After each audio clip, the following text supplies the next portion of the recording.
Yes, requesting all of you to please take a moment and share.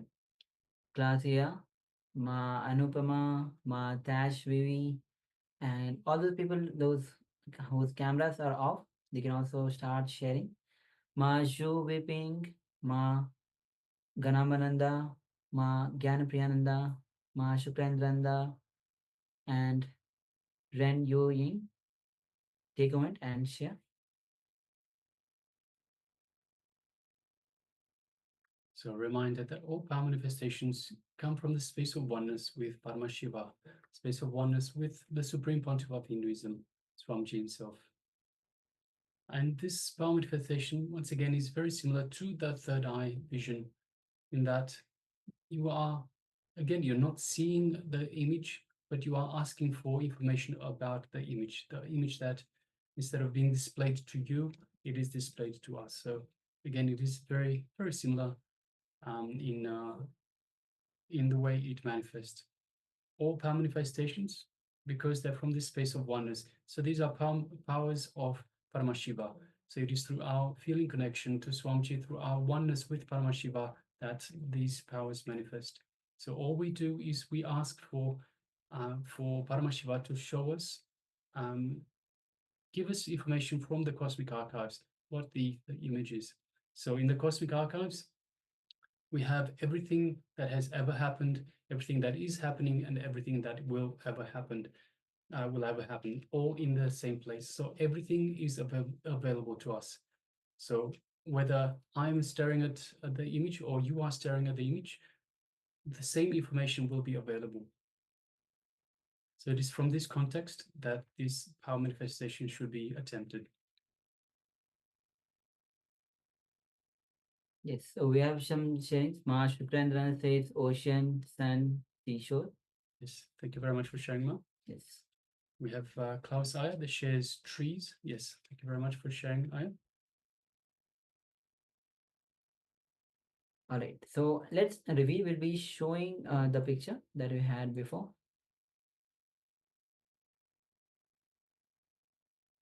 Yes, as you can see, it's a picture where you can see a peacock, a beautiful peacock, standing somewhere in the near the garden. You can see just at the back there's a small flower garden. You can see trees. You can see structure made of rocks, a huge tree there, and there's one pigeon just behind the wall. Yes, the black thing that you can see. Yes. Yes, and there are lots of trees. You can see the sky through the trees itself. We don't see the sun, but we do see the sky. And yes, a very colorful peacock, and a little bit of water on the right hand side, some sort of fountain, or yes, or some just something that holds the water. We also see a lot of grass, and on the right hand side, top right hand side, we also see what looks like a vase. So yes, there's lots of details in here. Yes. So yes, thank you all for sharing and manifesting this power. Also, I really have Claudia who shares trees, Ma Shukrandana shares ocean, sun, and seashore. Yes, so Ma Shukrendranda, we didn't have the ocean or the seashore, but we did have a water fountain just on the right hand side. So there's water there. And as mentioned, we don't see the sun. We can see it's daytime. We can see the sky through the trees, but we don't see the sun itself. So yes, thank you very much for sharing. Yes. So with this, let's move on to the next session, which is going to be on relationship and is a possibility. So when you are in completion with others, your relationship with everyone will be beautiful. And not only that, it will reflect in your life as a possibility. So let's enter into this revelation. by Swamiji.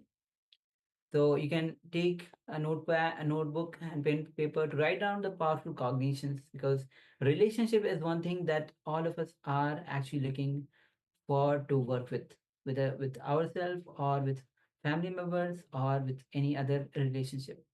So pay attention to this, be in the space of listening, and let's begin.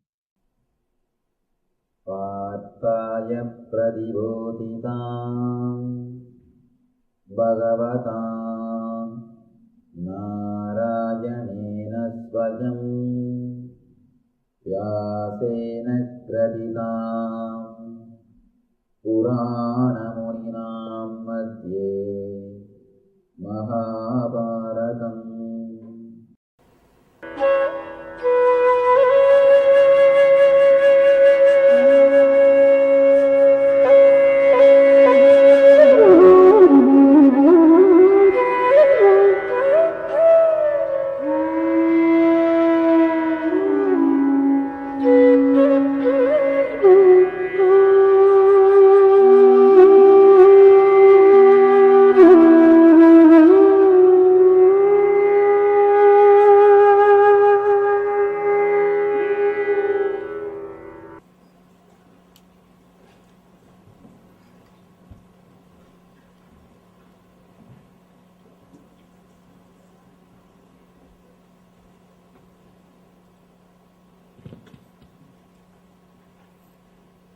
ब्रह्मानन्दं परमसुखदं केवलं ज्ञानमूर्तिं द्वन्द्वातीतं गगनसदृशं तत्त्वमस्यादिलक्ष्यम् एकं नित्यं विमलमचलं सर्वदी साक्षिभूतं भावातीतं त्रिगुणरहितं सद्गुरुं तं नमामि।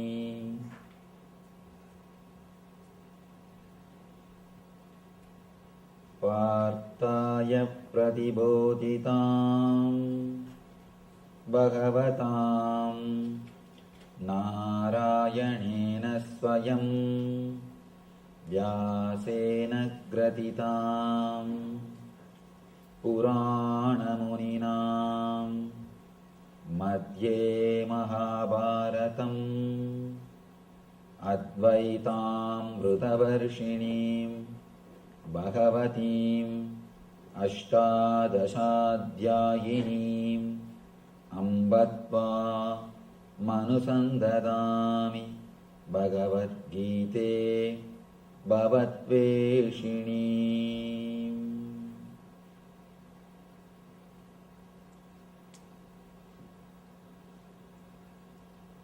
वसुदेवसुतं देवं कंसचाणूरमर्दनं देवकी परमानन्दं कृष्णं वन्दे जगद्गुरुम्।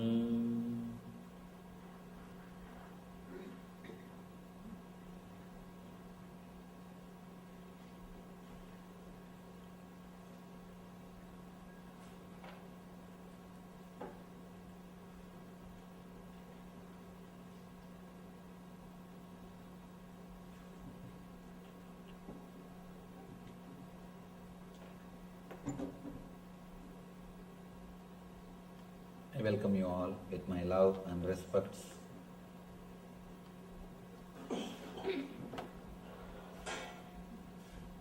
You and me. This is a subject today.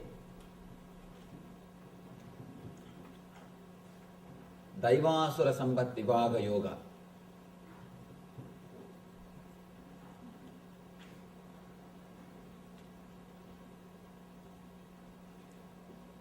Krishna goes much further today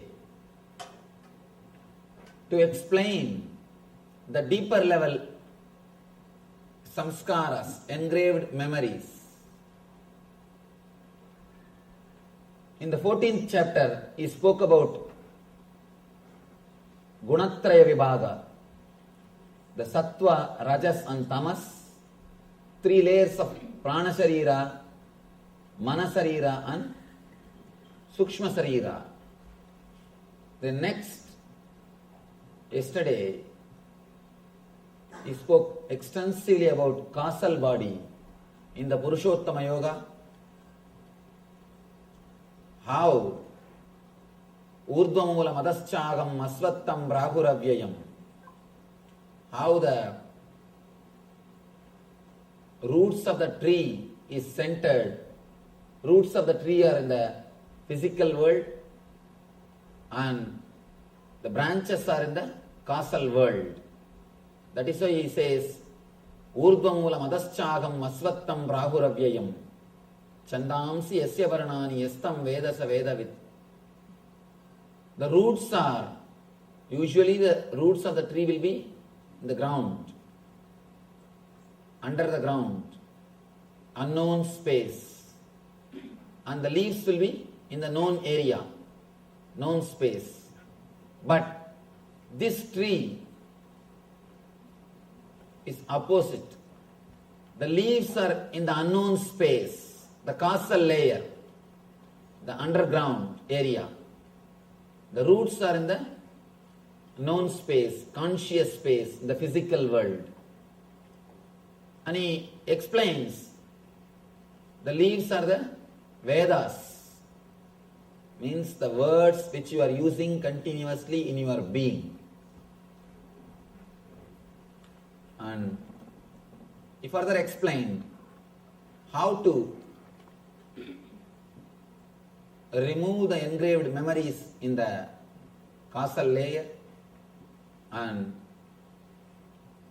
how to program the causal layer towards bliss, towards eternal consciousness. Now he goes one layer deeper, the cosmic layer. He speaks about the Daiva Asura Sampat, the qualities of divine and demon. Both, the beauty is both words have got same root. Of course, it is not accidental, because both qualities are rooted in the same energy. Just a simple decision. When you choose the word you became divine. When you choose the word me, you became demon. That's all. Same energy. Ramakrishna says beautifully, no energy can be destroyed. Your love can never be destroyed. It has to be turned. It has to be turned. There is one more beautiful example of Ramakrishna. He says, as long as the calf says aham, aham, the calf, as long as it says hum, hum, it has to work, suffer, and it will be beaten, all torture. Once it is killed and out of that skin they will make a music instruments. When you beat that, it will start saying tumi, tumi, tum, tum. As long as it says aham, aham, it will have suffering. When it starts saying tum, tum, it will start singing the glory of divine. It will be used for divine purposes. Beautiful simile, beautiful example. Of course, I am not able to exactly translate. In colloquial Bengali, he explains. As long as you have that idea, aham, aham, ami, ami, me, continuously, you will be demon for yourself and for others. The moment the cognitive shift happens in you, you will be a blessing for yourself and for others. Here, in the causal layer, you have all the engraved memories. All the engraved memories are stored. But in the deeper level, in the cosmic layer only, you decide. You decide, you are me. Let me explain it a small diagram where we take that decision. how usually our mind receives the data and processes, and how the cognitive shift can happen in our being. By now I think all of you know the drawing. Just for the sake of newcomers, I'll give a simple explanation. You receive information through eyes. For example, this scene. The file goes to Chakshu. In the Chakshu, the whole file is converted into digital file. Whatever scene you are seeing, that is converted into a biosignal file so that the file can be processed. The file goes to Chitta. There the excluding process of neti, this is not happens. Where you understand this is not a tree, this is not a plant, this is not an animal. Then the file goes to mind. Mind starts identifying. This is it, this is it. This is a man. He is standing with a saffron robe. He is taking class. The idea comes. Then the file goes to Buddhi. Buddhi compares with your past experiences. Your past experiences with the person. For example, with me, if your past experiences are good, if you are happy, or your whatever you heard, if you feel positive, then the Buddhi writes, yes. If you feel it is waste of time, or if you don't feel in tune with my ideas or the time which you spent, if it was not pleasant, then the Buddhi writes no. The file goes to ego. Then ego decides what is there for me, what way I am related, what gain I am going to get. If some way I am going to have the gain, ego says, yes, let us sit here and listen. And if there is no gain for me, if I am not going to be enriched, then ego naturally says no. Then according to the ego's instruction, you decide. Your body moves or sits. This is the way the process happens. This is the spot where you choose what is there for me. Your vested interests come. Please understand, sometime the whole process will say, yes, I will have to sit. But this one spot will say, my vested interest is getting affected. Then you will never be able to sit. This whole thing may accept what you are doing, but if this one thing is not ready, the whole decision will be changed. And same way, if whole thing says no, if this one thing says yes, you will decide yes. Sometime when we do something which is not moral according to the social standard or according to your understanding, according to whatever data you collected in your life, the data collected stays here, the samskaras or engrams.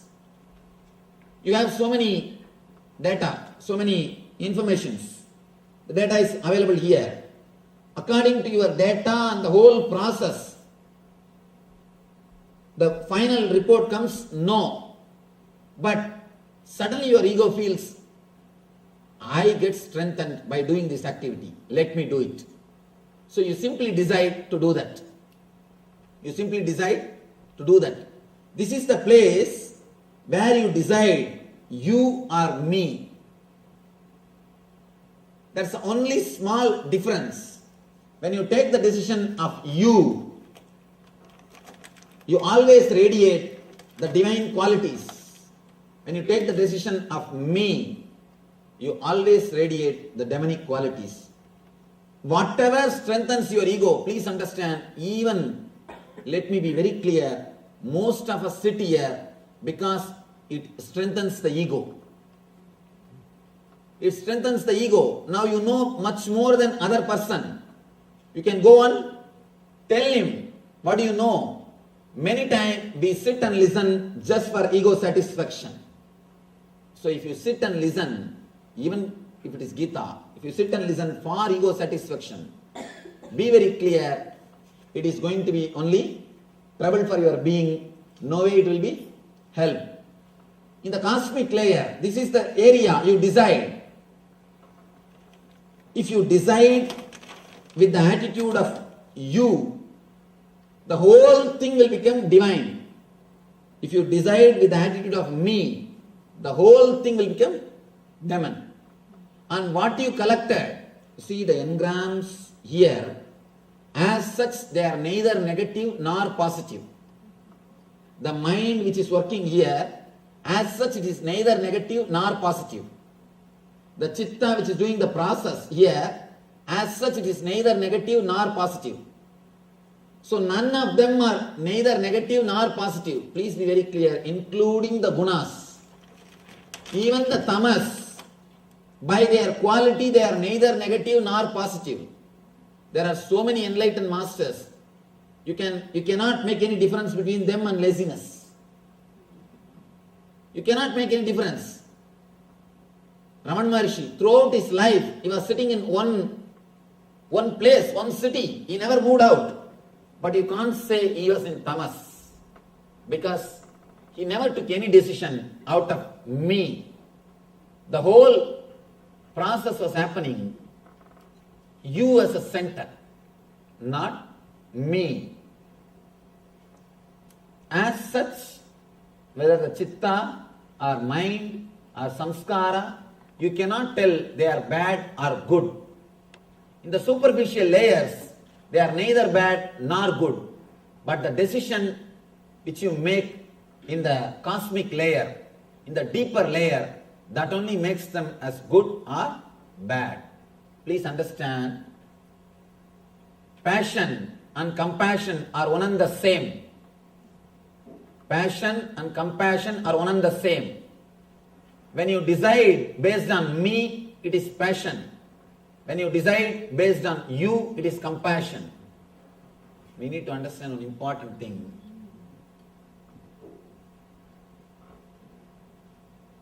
Whenever it is passion, it will be strong in our being. But when it becomes compassion, it will not have that much of intensity. Means, be very clear, your compassion is also just a pseudo expression.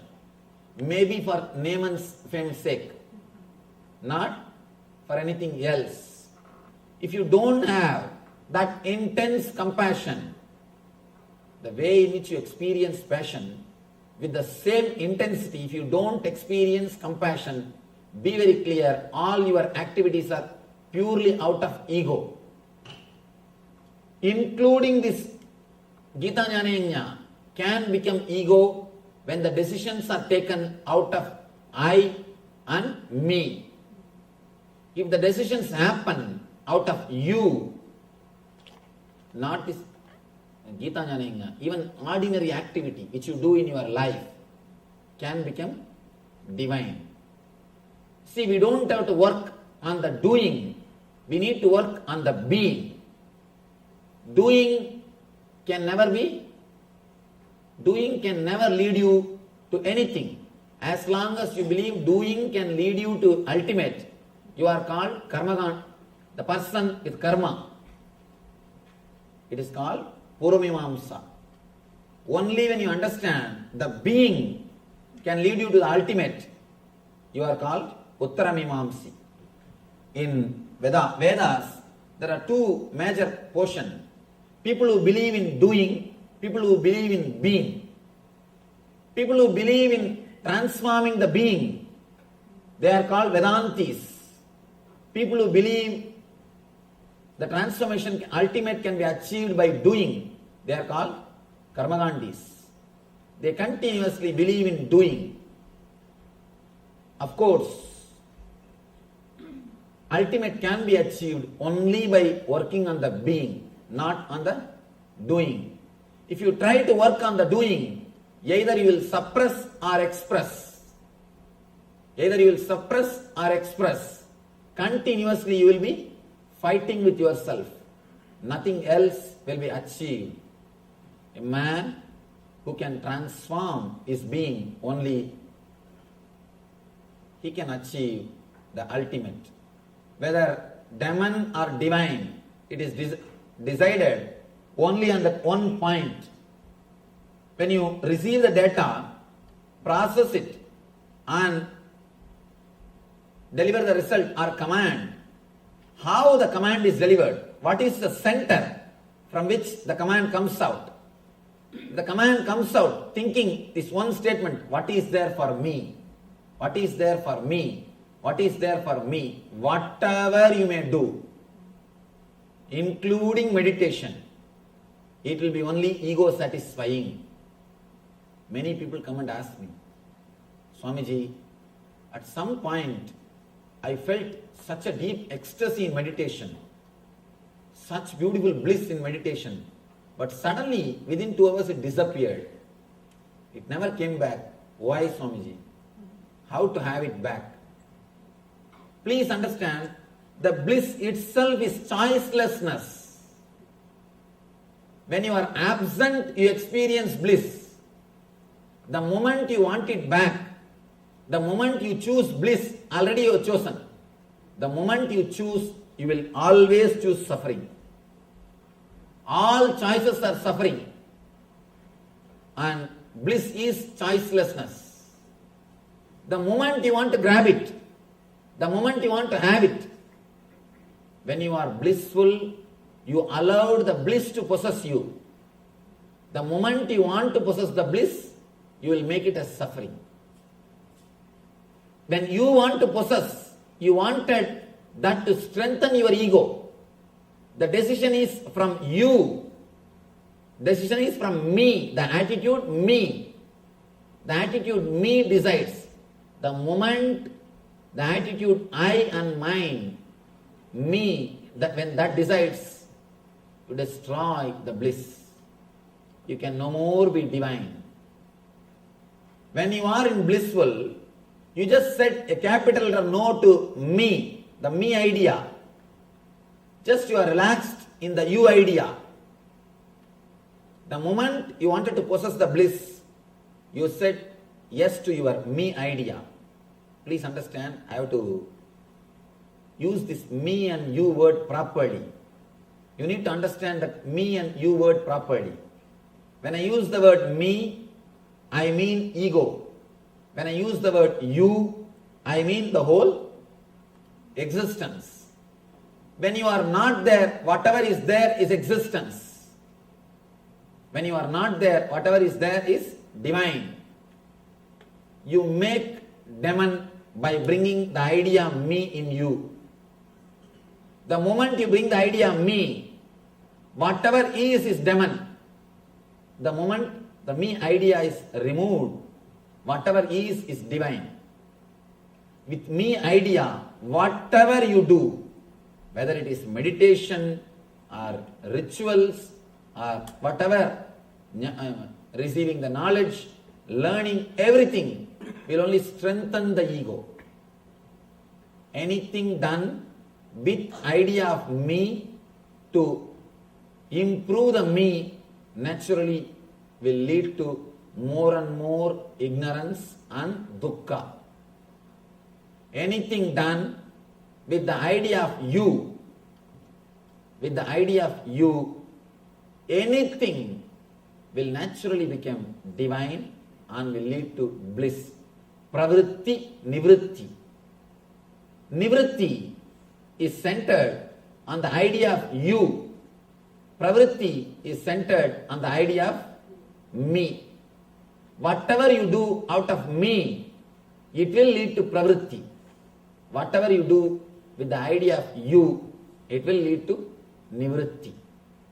As long as you feel this is your boundary, here your boundary ends and here the universe starts, you will be continuously fighting with existence.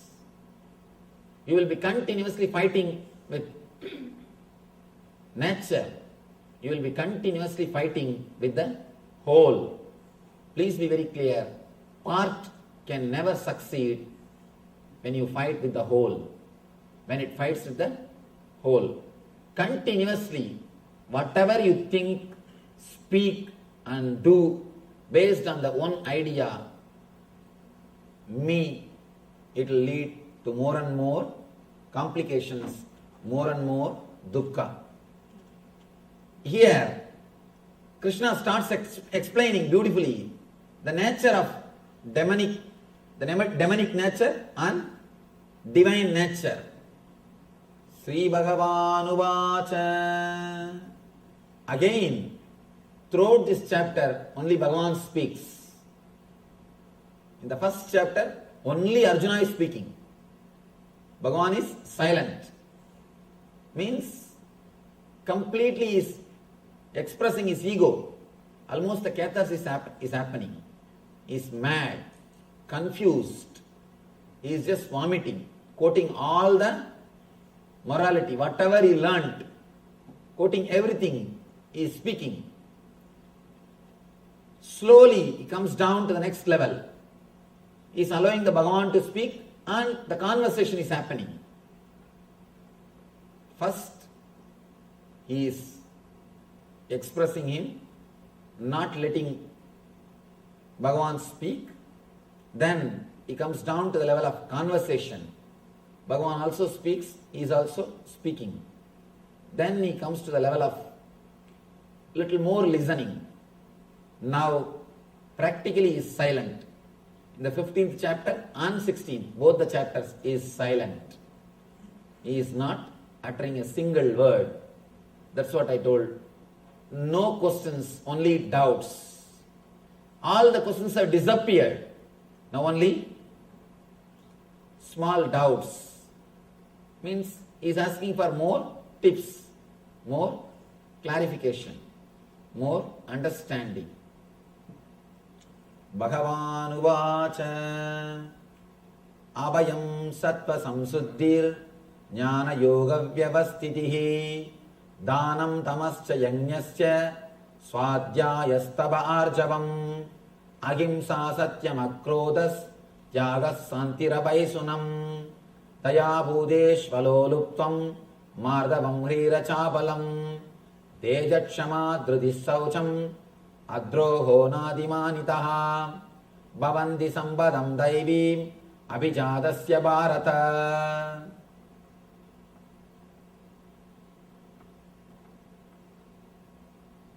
Let me give you the translation.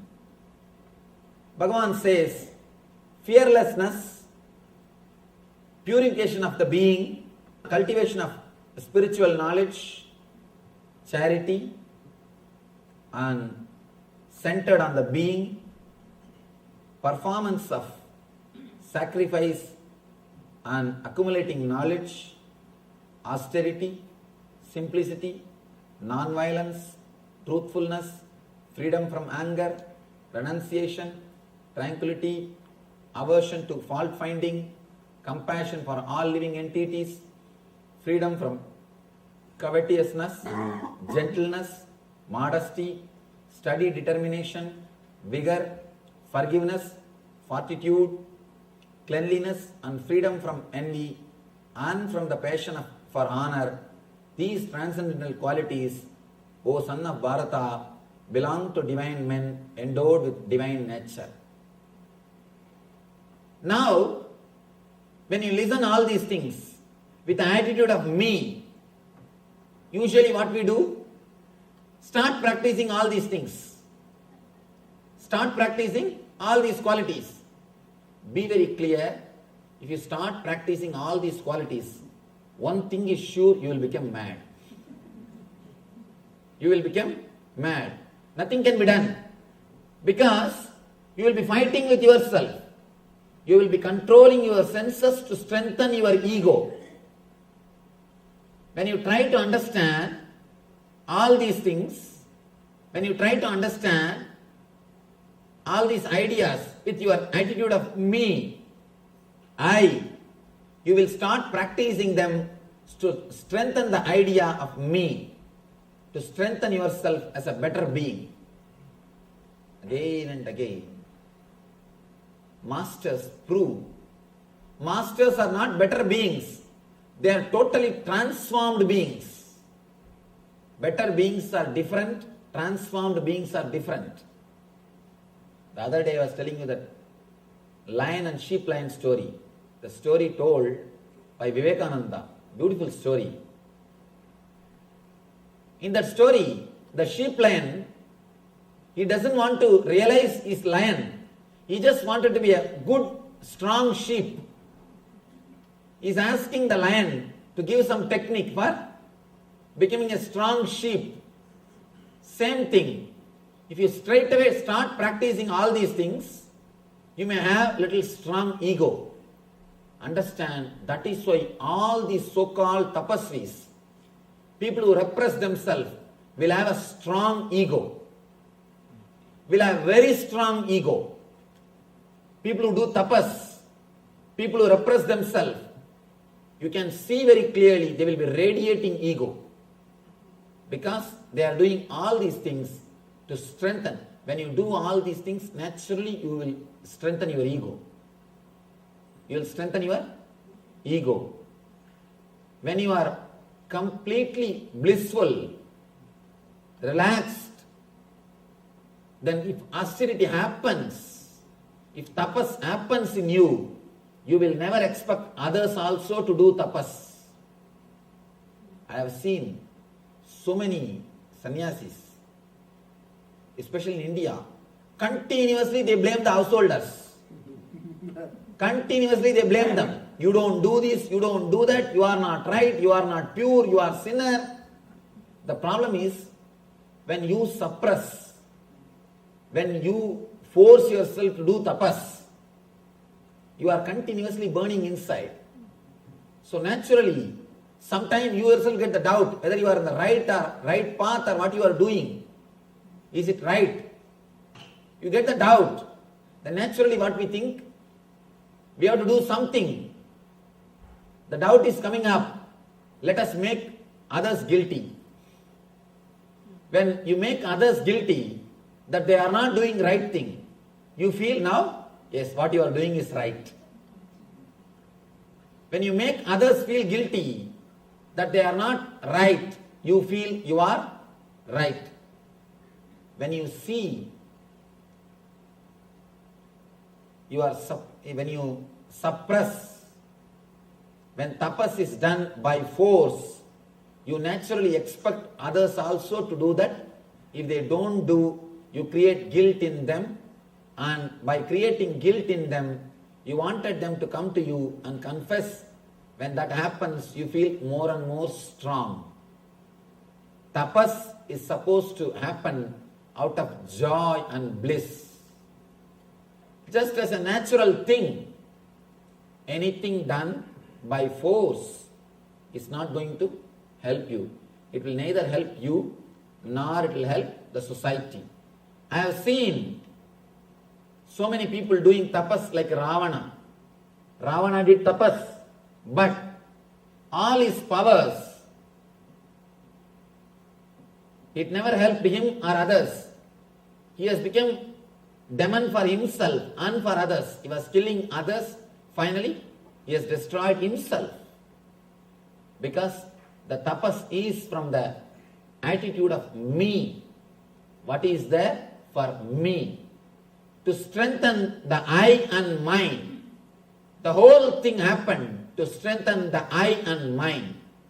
Please understand, whatever you do, whether it is studying the spiritual scriptures, or the charity, or social service, or the spiritual things, or puja, or meditation, whatever you do, to strengthen the I and me will always lead to suffering.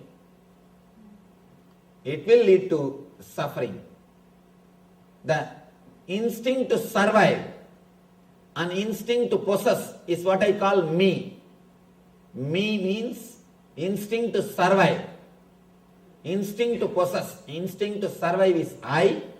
Instinct to possess is mine. Person who understands both are illusions. You cannot have the instinct to survive. Whatever you may have, you cannot survive. Please be very clear. The instinct to survive is pure illusion. At the most, you can survive as you think yourself 70, 80 years.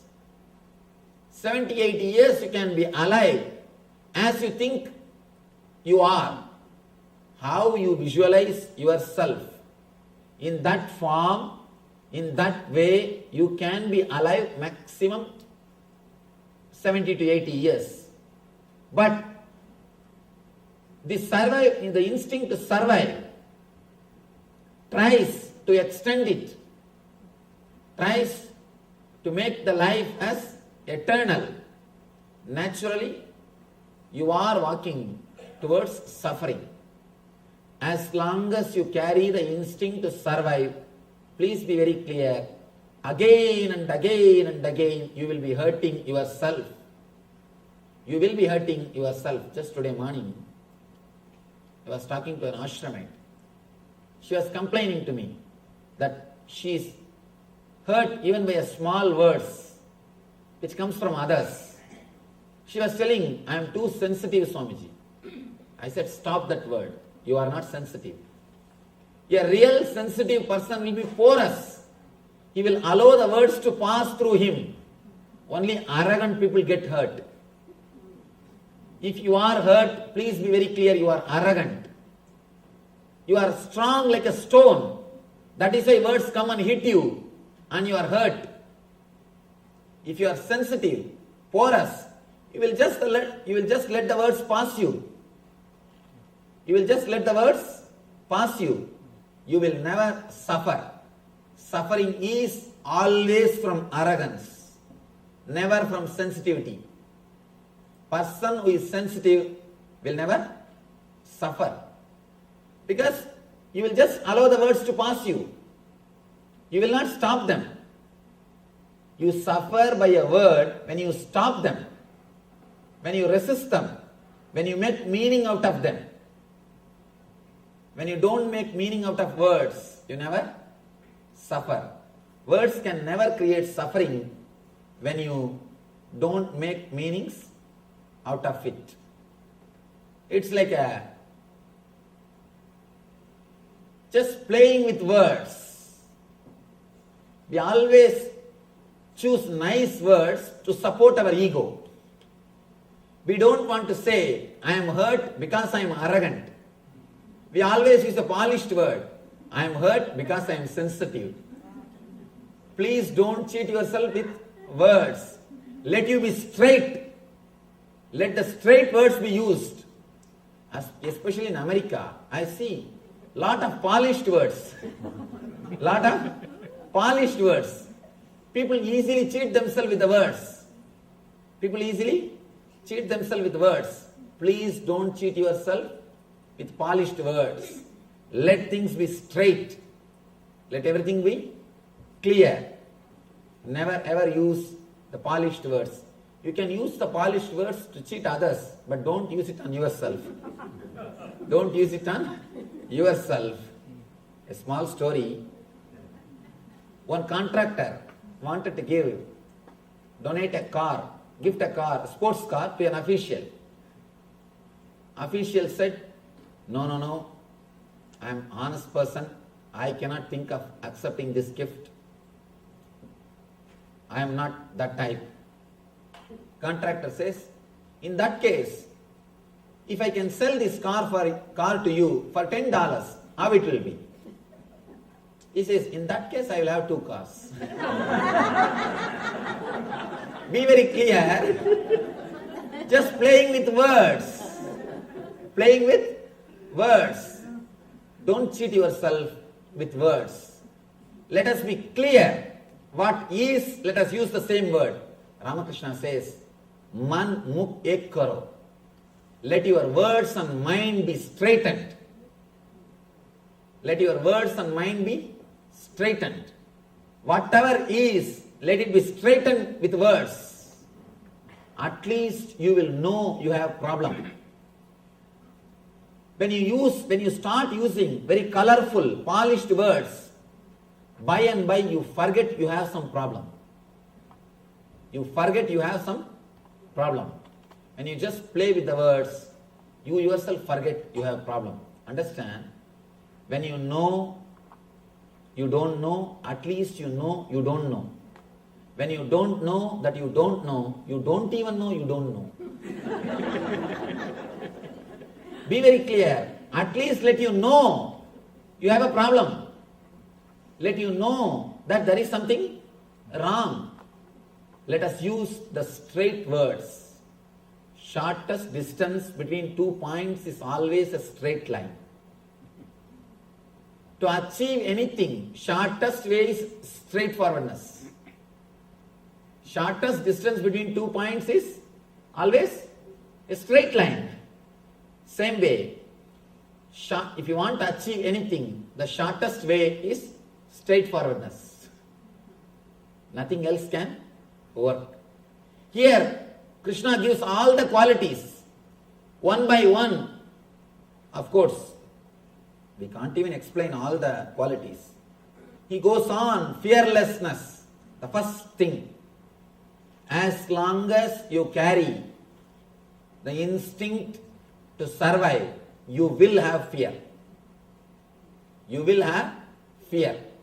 Fear can never be taken away from your being as long as you wanted to survive. Surrendering to the existence, surrendering to the death is the one and only way to achieve fearlessness. There is a beautiful Upanishad, Kathopanishad. If you find time, you all should read that Kathopanishad instead of watching the Jerry Springer show.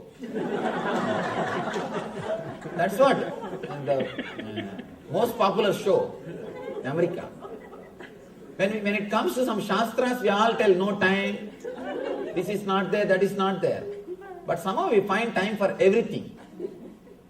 Instead of watching all those shows, you can better read this Kathopanishad. Understand, this is a beautiful Upanishad.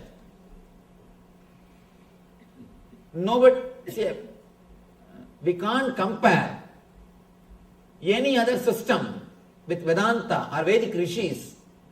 They have gone so deep into the science of death. West has dedicated its whole energy for life. And the East has dedicated its whole energy to understand death.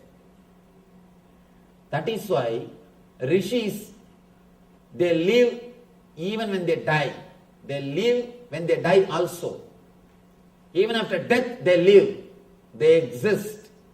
They discovered the art of living even after death. But people who are caught in the material world, they die every moment even when they live, when they are alive. The Upanishad is the science of death. Beautiful story. Young boy goes to the Yama's abode, Lord of Death, Death's abode, and the story is beautiful. Yama receives him. Of course, 3 days he was not there. His servants tried to receive him, but the Nachiketa is the hero. He says, no, I will wait till Yama comes. When Yama comes, he comes and receives him. He welcomes him. Understand? Nobody goes to Yama's abode. Only he comes to our abode. Always he comes. When you try to escape from him, he is death. He will take away all your I and mind. All your possessions will be taken away from you. You cannot sign your check anymore. You cannot use your car anymore. You cannot have your relations anymore. Whatever you think as yours or you, everything will be taken away from you. Yours, all the wealth, relationships, your bank balance, everything. And you, what you think as you is that body. Even that will be taken away. Everything will be taken away when death comes to you. But when you go to him, see the story. Story says, Yamadharma receives Nachiketa with love and care. First thing, he becomes your host, loving host.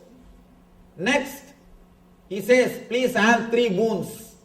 I'll bless you with 3 boons. Let me give you 3 boons. And Nachiketa first asks for relationship. He says, when I go back to my family, my father should accept me, love me, and take me into his family. Yama blesses him with the relationships. Next, Yama gives him all the wealth and shows the path to create wealth, Nachiketagni, all the pleasure and comforts. He teaches him the method to create wealth and pleasure, all the comforts. He is behaving like a god. First, he is behaving like a loving host. Then he is behaving like a god. Next, ultimately, he gives the Atmajnana. He is behaving like a master, enlightened master, and he gives Atmajnana because Nachiketa asks for the secret of death. Then he blesses him with the enlightenment. Look at the life, the paradox of the life. When we run away from death, even then you can't run away. He will chase you wherever you are. He will chase you. He will chase you. He will take away all your wealth, take away all your relationships, take away whatever you think as you and yours. Here, the whole scene is different. When you surrender to him, when you go towards him, first thing is a loving host. He is not terrible as you think. Always we portray Yama with a big mustache, sitting on the buffalo, black, with a big rope in his hand, that pasa rope, and with an arrogant smile or a arrogant face, egoistic. But here, the whole scene is different. He is saying, Swahatam, please come. He is welcoming. You are the form of Agni. See the Vedic culture, Aditi Devo Bhava. In Vedic culture, we respect Aditi, guest is God. Aditi means man who comes without informing in which Tidhi he will come. Tidhi.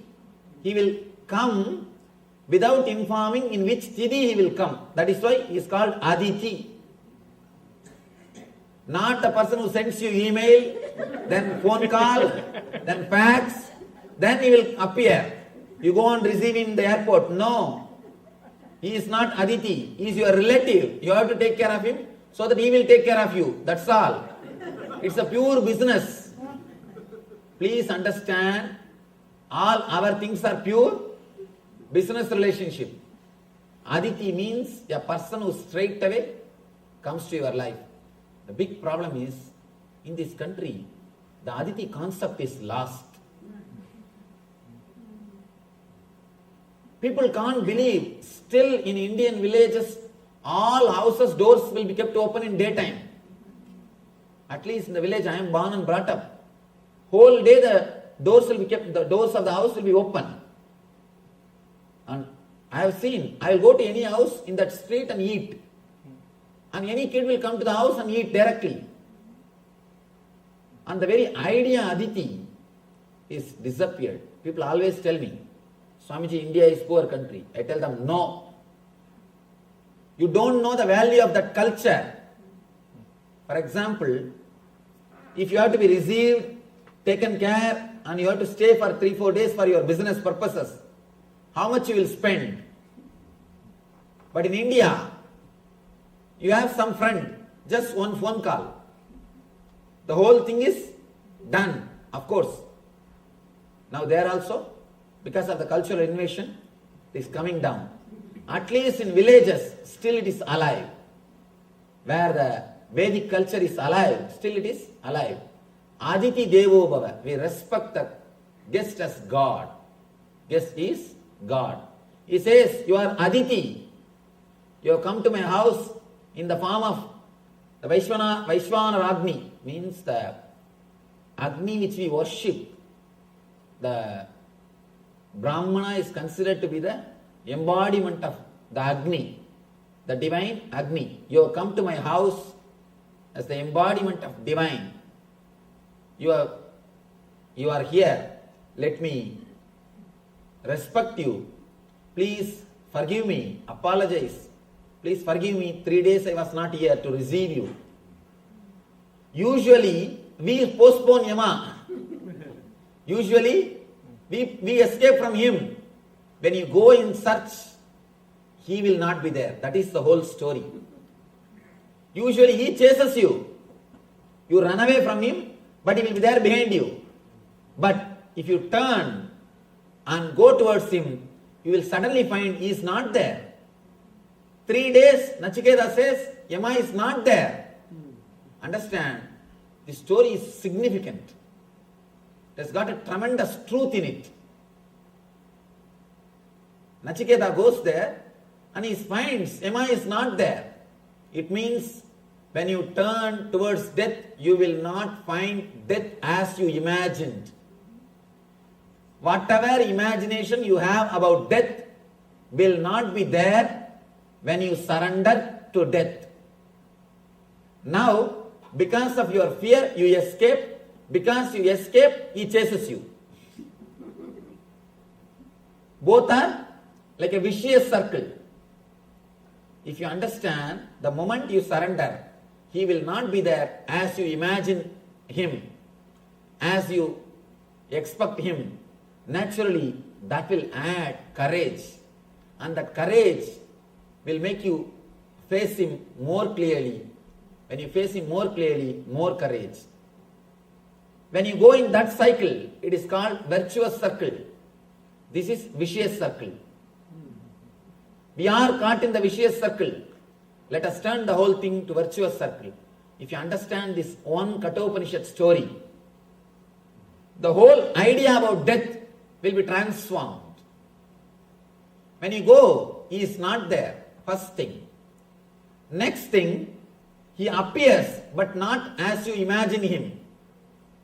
Not that arrogance, not that person who will take away everything from you, not with pasa, not on the buffalo, nothing.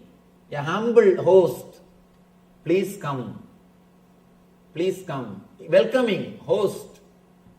Receiving you with all love and care. Next step, he is God. He blesses you. Ultimately, he gives you the Atmajnana, knowledge, enlightenment. We may think, how to go towards death, Swamiji? Shall we commit suicide? Please understand, suicide is not going towards death. Please be very clear. Never think people who commit suicide are fearless. They are the most coward people. They commit suicide because they are not able to live this life. They are not facing death. They are escaping from life. Suicide is not facing death. It is just escaping from life. Escaping from life is different. Facing death is different. They just escape from life. Escaping from life doesn't mean they are facing death. Suicide is not the thing. Suicide is not the fate. Face the fear. When the fear is created in you, when the fear happens, just go through. Don't allow the fear to frighten you. People come and tell me, Swamiji, I am afraid of my fears. Fear is enough trouble. Why are you afraid of fears? Don't allow the fear to frighten you. Sit in the room. Be yourself. Just sit with yourself. Let the fears come up. How long you will postpone the fears? How long you will control them? How long you will escape from them? Allow them to come up. Your whole being may shake.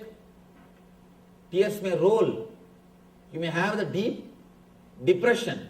Let everything happen. Whether you allow this fear to happen or not, the incidents are going to happen. I can say our fears can be classified as a major 5 category. 1, fear of losing your wealth, comfort. Next, fear of losing some part of your body in accident or disease. Third, fear of losing your near and dear ones. Fourth, fear of losing your mental well-being. Fifth, fear of unknown, fear of death, fear of ghosts, fear of God, everything. Fear of unknown. fear of hell or heaven, everything. These are the 5 major fears we face in our life. All your fears can be brought under these major 5 categories. Major 5 categories. Allow them to come up. Sit with yourself. Give half an hour for your fears. Tell them, today I am going to face you all. Today, let me see what happens. Let your mind speak everything. Let everything come out. You may have the depression. Tears may roll. Whole body may shake.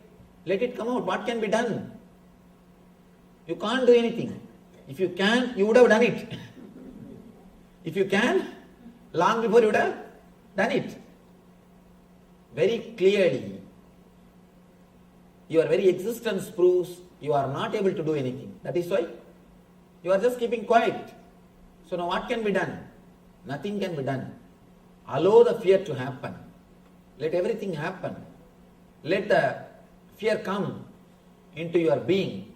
Allow the fear to come up to your conscious layer without suppressing.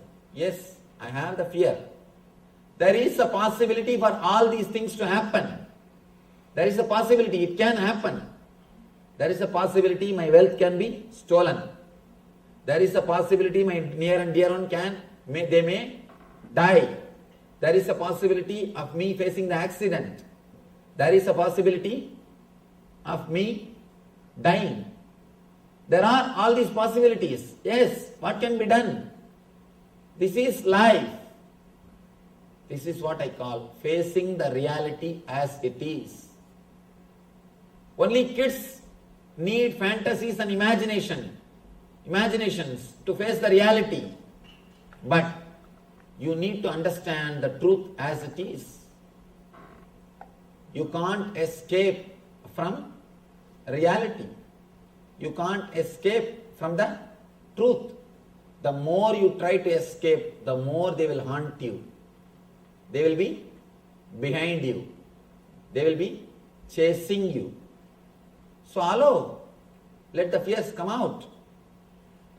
Suddenly you will see, when all the fears leave you, you will see you become more responsible. You become more intense.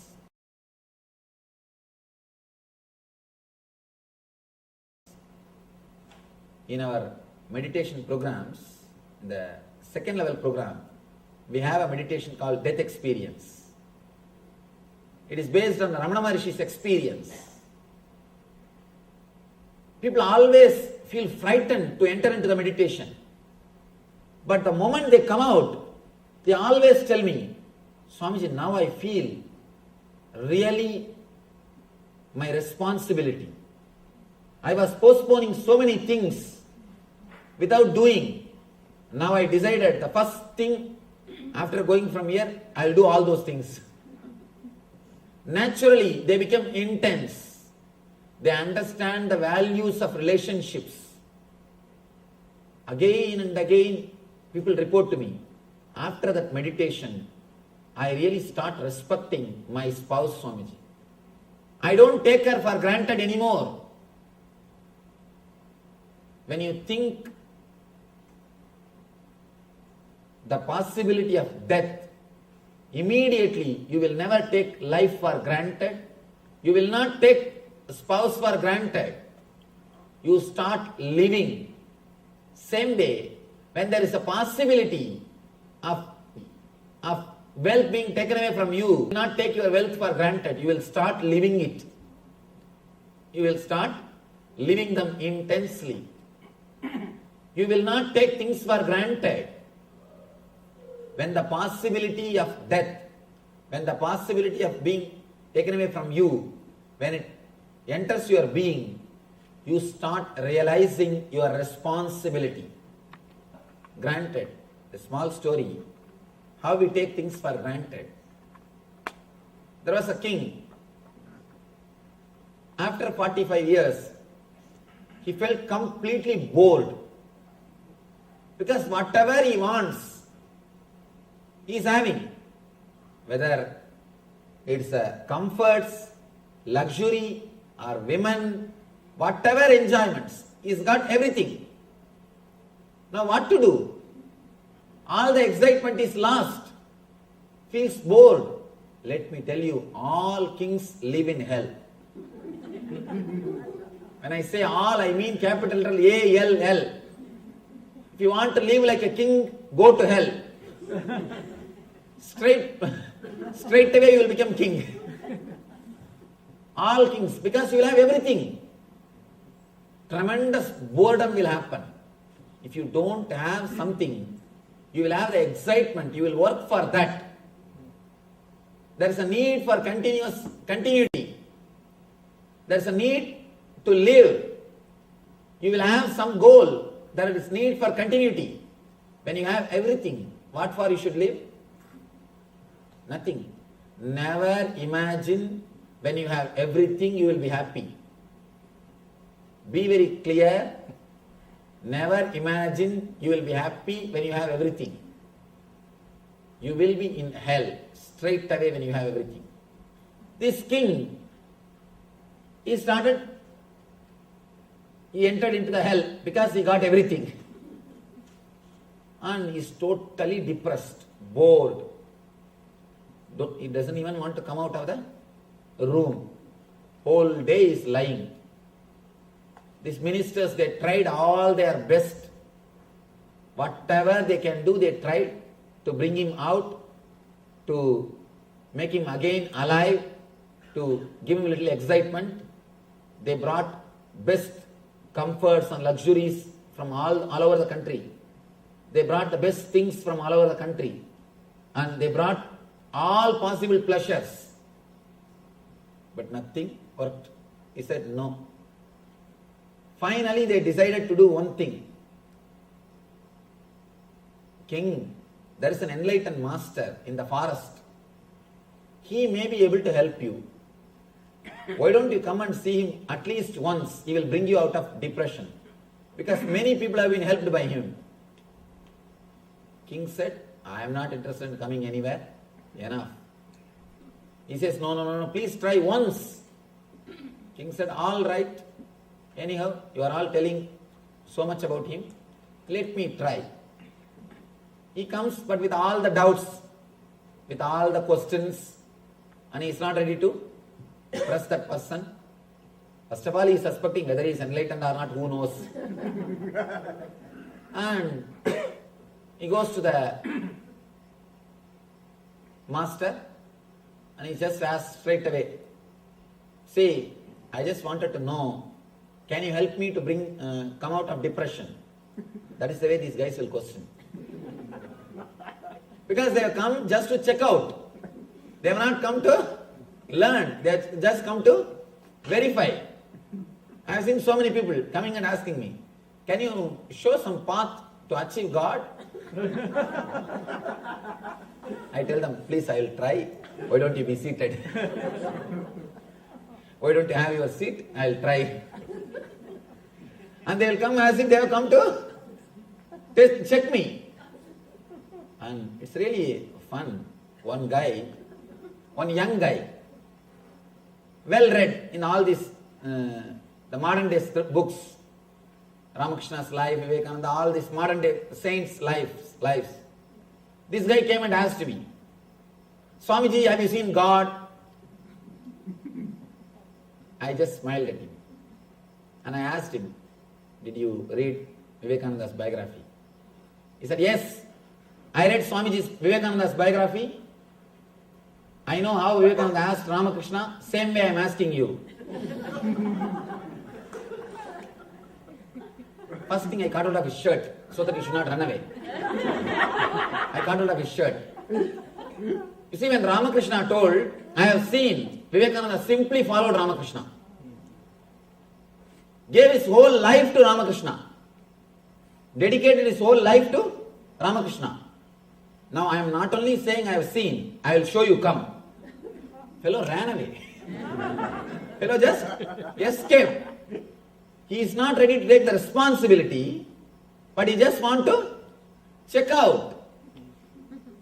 He just ran away. I told him, I am not only saying I have seen, I will show you, come. Come and be with me, come. Simply ran away. The guys just want to check out. The king wants to check out. He goes there and asks casually, can you tell me something to get rid of this depression? Master straight away says, if you can bring all your wealth in one, put it in one gunny bag, bring it and bring it here, then I will teach you. Immediately the king decided, this fellow has nothing to do with enlightenment. He is a cheat, bogus fellow. And he is asking for all my wealth. He said, he did not even give a reply, he went away. But that night, he started slowly thinking, why should he ask for wealth, all my wealth? And there is some grace beyond my doubt. There is something about him is working on me. And one more thing, I tell you one thing. People ask me, Swamiji, how to find out whether somebody is enlightened or not? You can never find out by intellect. Never try to find out. Always try your best to suspect. If he is really enlightened, beyond your doubt, his form, his being will be there in you. You will not be able to forget him. Never remember. People always ask me, Swamiji, should I remember you? No. Try your best to forget. Try your best to doubt. If at all I had divine experience, that will work beyond your intellect. If I am going to help you, if you will be helped by me, beyond your intellect, you will simply fall. Let me be very clear. Simply you will fall. Through intellect, you can never analyze and understand. With intellect, try your best to say no. That's the best thing. If you try your best to say no, you will never be cheated. That's the best thing, right thing to be done. And if the person is really enlightened, he will be able to penetrate you beyond your intellect. He will be there just in your being. He will be there in your mind in daytime. He will be there in your dreams in the night time. He will be there, he will be haunting you. You cannot escape from him. So this master has started haunting this king. The guy is lying on the bed, rolling this side and that side. Why did he ask? Shall I try? After all, what can he do? Even if he takes away, I can easily catch him. It's after all my kingdom. He started doing all the calculation. And anyhow, I am not happy with all this wealth. Even if he takes away what is there, anyhow it is not useful for me. At least let him have. So he decided to risk. He decided to take the risk. Next day, he converted his whole wealth into diamonds and put in a gunny bag. He brought that gunny bag. With the gunny bag, he came to the master. He was standing in front of master. Without saying a single word, suddenly the master snatched the gunny bag and started running. King understood. This fellow is a cheat. No doubt. Now we know for sure he is cheat. Now we cannot afford this. He started chasing the master. You cannot chase a person who lives in the forest because he knows all the secrets. That is why these professional people can never catch bandits. See, the professional police people, not only in one country, all over the world. Professional police, they can never catch bandits because they know the secrets of land. They know the secrets of the landscape. This guy runs. Because this master, he lives in the forest. He knows the complete forest. He runs this way, that way. King is new. Fellow is trying his best. He runs. And master is doing a nice drama. It went on and on and on. The king started thinking, Array, why did I take this risk? And what nonsense I did? And he's blaming himself and suffering. What will happen now when I go back to the country? There is nothing. I will be like a beggar. I will have to beg and eat. And he started already visualizing his poverty scenes. And he started suffering the poverty. Already the poverty has entered in his mind. When he is rich also, he was suffering. When he was rich, he was suffering. Now he is suffering by poverty. That is a paradox. Money, when it is there, it will give you suffering. When it is not there again, it will give you suffering. And this guy started suffering. Already he started visualizing about poverty and suffering. Somehow, when it was evening, the king was about to give up. I think now I cannot do anything. This fellow knows everything about forest. Now I have to go back. At that moment, suddenly the master stops running. The moment the king saw he stopped running, he jumped and caught hold of him. Caught hold of him and caught hold of that bag first. Then master laughed. He started laughing. King, he was not able to understand what is going on. Master says, fool, now take this and enjoy. Now take this wealth and enjoy. Suddenly king felt he has become rich guy. His own wealth. One day ago it was his wealth. Just because he missed the wealth for one day, suddenly he felt he has become rich. Suddenly he felt he has become rich. Master said, fool, you are depressed because you took it for granted. Now the same wealth, you lost it for one day. Again it has come back. You will be able to enjoy. Go and enjoy. King has come out of depression just because of one day missing the wealth. In our life also, when you allow the insecurity consciousness to happen to you, please understand I am using the word consciousness. Feeling of insecurity is conscious thing. It is truth. If you allow the insecurity to happen to you, you will never take your life for granted. You will start really enjoying life intensely. Just miss what you have for 12 hours. One day. You will never take your life for granted. You will never take your life for granted. Live one day without eyes. As of now, you are taking your eyes for granted. Try to live one day, 12 hours without eyes. Decide without opening eyes I will live. Then you will never take your eyes for granted. Same way, you will never take your life for granted if you know it will be taken away. You forget it will be taken away. You suppress the fear. You suppress the insecurity idea in you. That is why you never enjoy the life. You take life for granted. The moment you experience insecurity, the moment you understand it is insecurity, life will be taken away from you any moment. You will start living intensely. You will never take life for granted. Please be very clear. If you are depressed, bored, just lose everything for 12 hours. Just lose everything for 12 hours. You will suddenly understand the truth and you will never take life for granted. The king, he felt bored because he took life for granted. When you face the death, when you face insecurity, immediately you understand how you took life for granted and you will start living intensely. That is what this story means.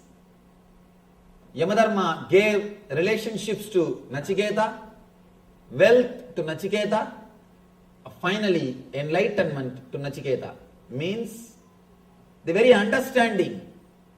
If you I have seen many people, when they come out of the death meditation, they tell me, Swamiji, now I understand the value of relationship.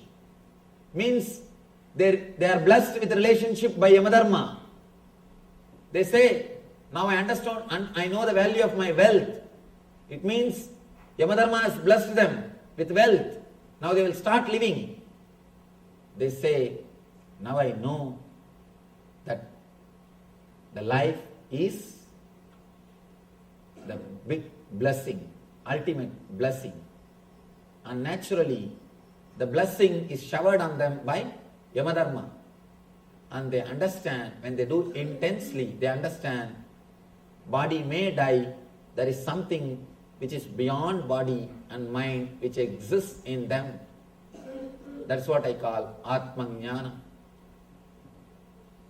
You will have all the blessings of relationships, wealth and enlightenment when you face the fear, when you face Yamadharma.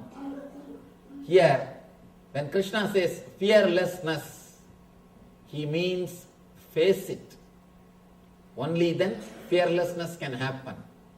Only when you face the instinct to survive and instinct to possess, you will enter into the zone of fearlessness. Till then it can never happen.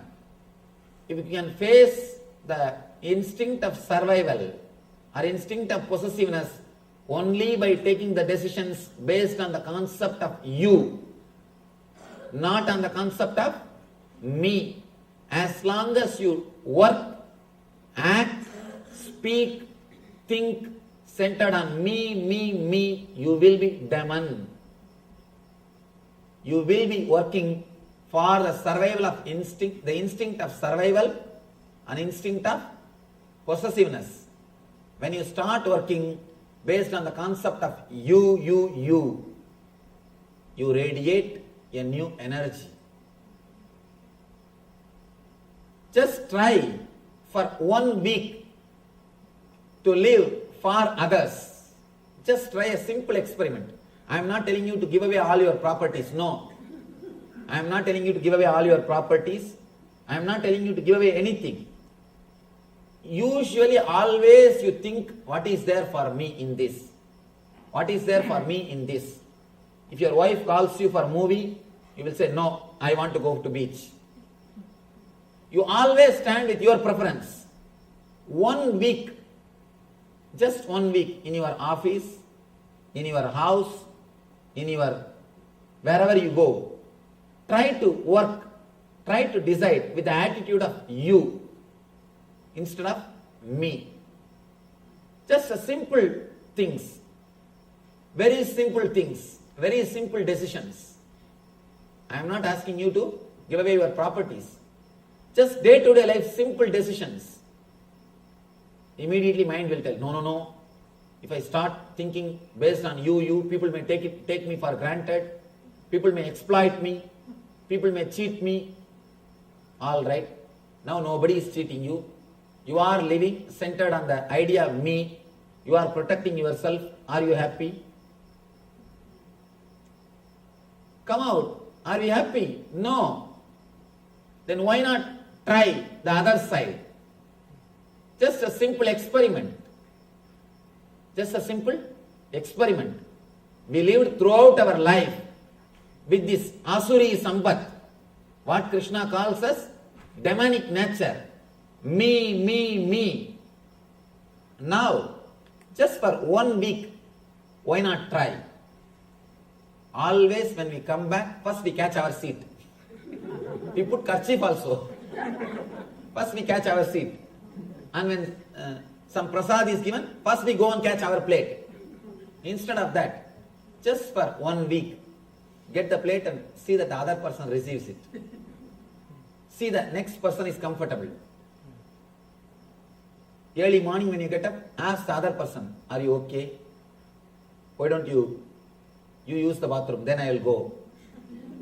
Always wait, first I have to go. I have this work, I have that work. Instead of that, just a simple thing. Small things you use today, then I will come.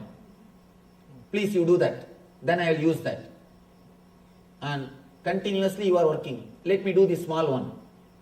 Just for 1 week, try to put that you in your being. I tell you, from where bliss will come, you don't know. Suddenly you will feel your whole being is relaxed. When you don't give attention to me, you will never be at tension. As long as you are giving attention to me, you will be continuously at tension. The moment you put the you in the place of me, a deep inner healing will happen to you. Please understand, what I am saying is not morality. Please don't think I am teaching you how to live happily. No. I am not giving this as a morality. I am giving this as a spiritual practice. Understand? If you are working towards spiritual growth, if you are a professional seeker, I use that word because there is a group of people, especially in the West, they are professional seekers. Any Swami comes, they will be there. Any Swami or any book, any spiritual thing, they will be there always. They will come. I have seen people coming and telling me, Swamiji, for last 30 years I am seeking. Don't feel pride about that. Don't feel pride about that. I have seen with our ashram, with our mission, with our movement, the senior devotees, they go and tell the juniors, do you know, I am with Swamiji for 3 years. These juniors come and tell me, I call that senior, don't spoil my name. You are with me for last 3 years, still you have not become enlightened. Don't go out and say that you are with me for 3 years. That's spoiling my name. That is not spreading my name, that is spoiling my name. You are here for 3 years, still you don't know how to respect a junior devotee, still you don't know how to care for him, then don't say you are here for 3 years, then you will spoil my name. It is repairing my name, not spreading my name. So don't be proud, you are a professional seeker. Please be very clear. If you have that pride, I am a professional seeker, or I know so many, this Swami, I know that Swami, I have done his course, I have done that course, I have done this program, I have done that program. Especially these NRIs, they don't miss any program. So that they can have all the certificates. If you are a professional seeker, if you think you are seeking spirituality, please understand, take this one spiritual practice. Just a single spiritual practice for 7 days. If you think, really, some way I can help you, take this single statement, forget about everything else. This single statement, instead of deciding based on me, decide based on you. I am not asking you to give away your properties. I am not asking you to renounce anything. Simple decisions. Very simple day-to-day decisions. You will see something happening in your being. The tension or the solid weight which is there in you will simply melt, will simply loosen up, and you will experience inner healing and a tremendous cool breeze, bliss breeze in you. Naturally, when you get a taste or glimpse of this mood, automatically you will start expressing this attitude in your day-to-day life every day, every moment. Be very clear. Always we choose words and we do actions based on me. When you are shouting at somebody, you say, no, I do it for his good, Swamiji. For his sake, Swamiji. When somebody else is angry, you say, see, like a demon, how he is mad at others and he is shouting. When somebody else is angry, he is shouting. When you are angry, no, I do it for his goods only, his sake only, Swamiji. I have to take care of him. If I don't teach, who will teach him? And I am doing it for his good only. Please understand, don't play with words. Just be straight. Just be straight for next 1 week. Not even more than that. After that you can become your old self, no problem. First 1 week, just 1 week try. Very simple things. Instead of always deciding for me, decide based on you. And I tell you, the irritation which you carry continuously will simply disappear. The instinct to survive will disappear. An instinct to possess will disappear. You will become an empty being. You will become hollow bamboo. When you become hollow bamboo, you will become flute in the hands of divine. Whatever happens through you will be divine. You will imbibe the divine nature. Krishna goes on. He explains further, step by step, how to imbibe the divine nature into you. How to do the cognitive shift in the very deep level, subtle level. Please understand, working in the level of sattva, rajas, tamas is very difficult. That is like changing all the servants to change the master. You will never be able to do. Just change the master. All the servants will be changed. Here, Krishna is giving you the technique to change the master.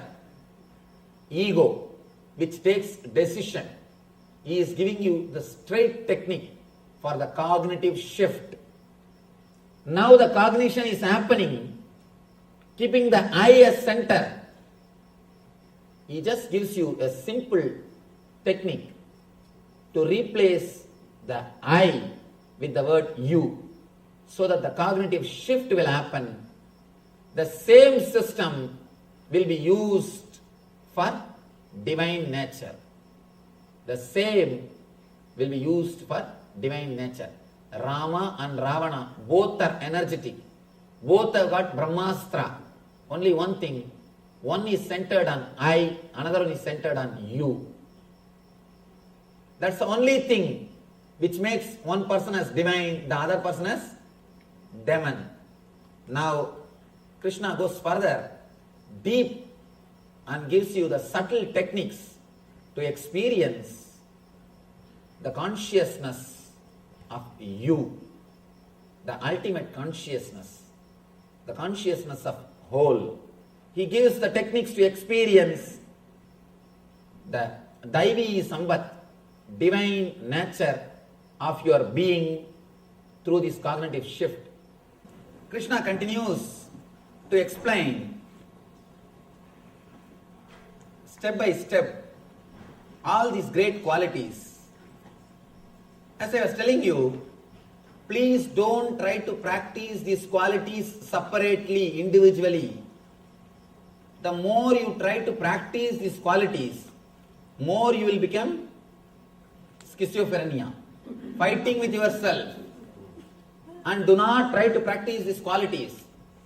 Just do something which will make you express these qualities in your life. Automatically you should become blissful. Automatically you should become free from anger.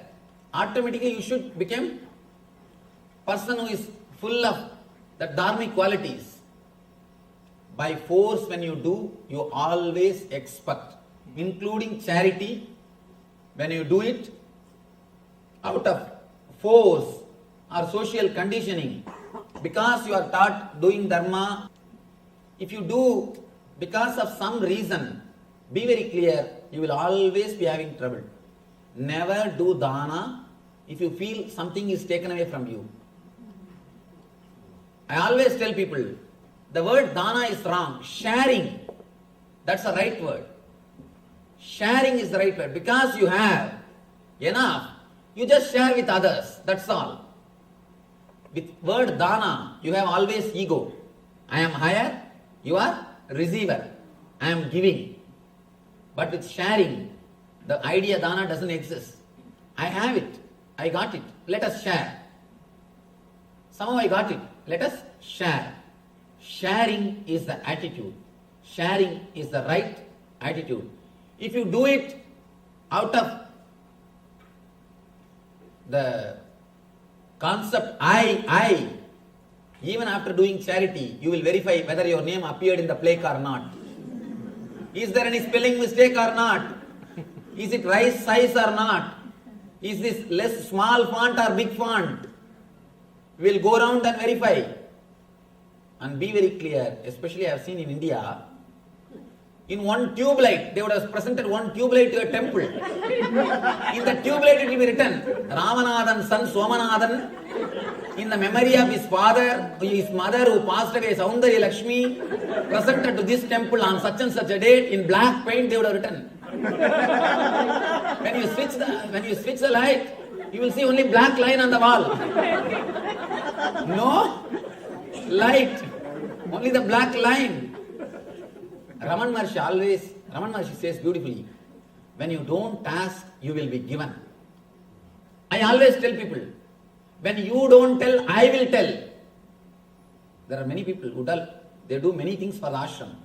When they don't tell, I tell them. I tell the whole world. You see, he did all these things. He did all these things. When they tell, I keep quiet.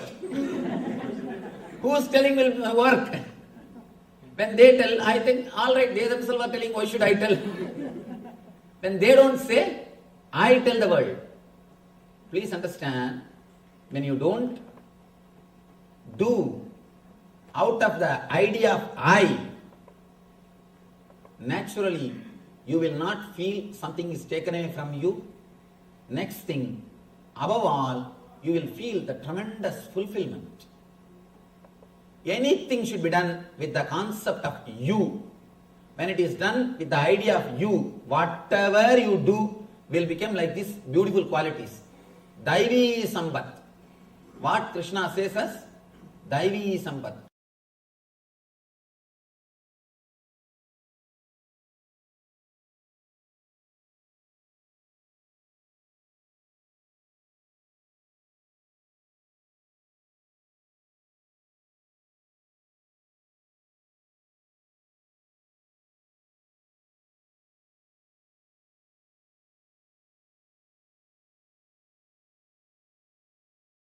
Understand?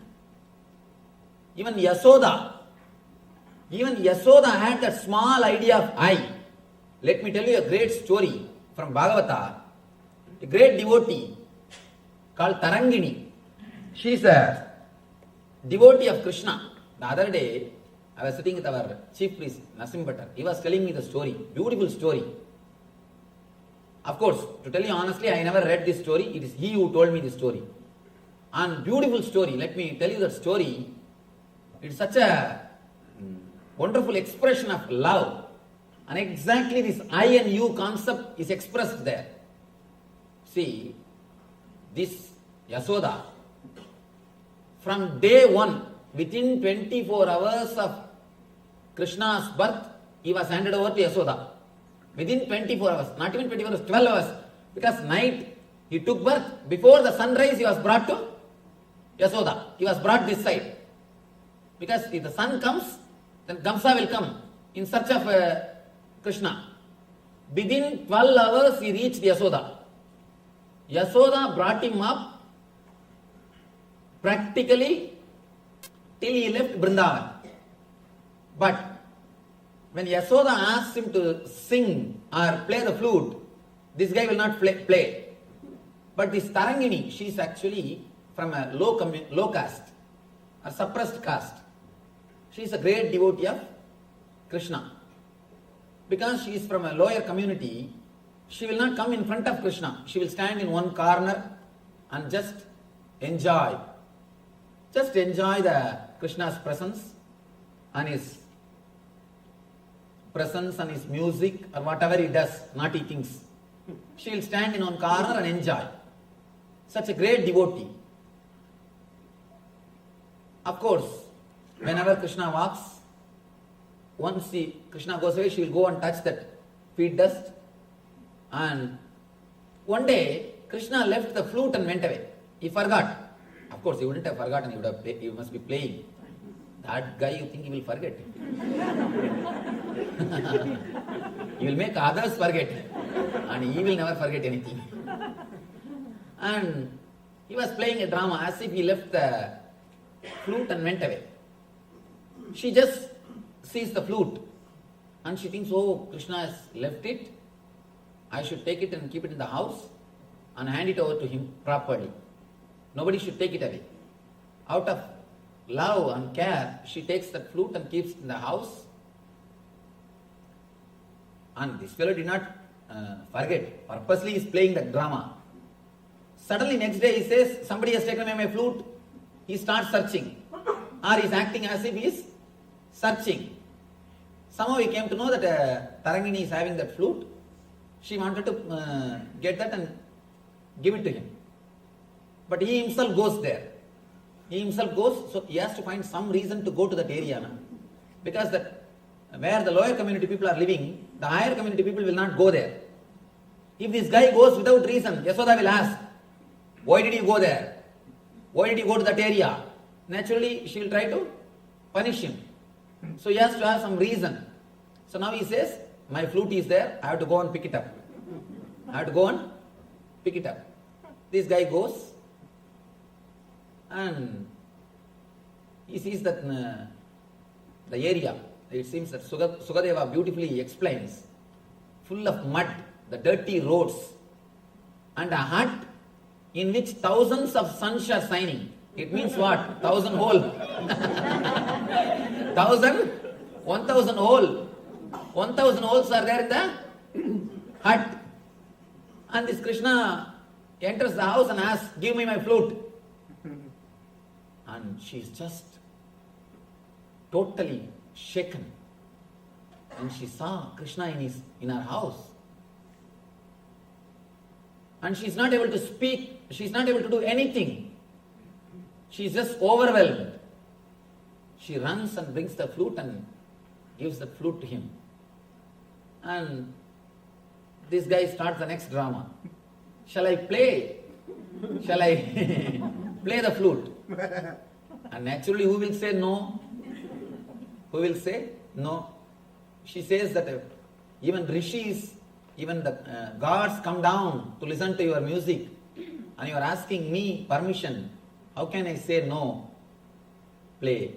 And he sits there itself in the steps and starts playing.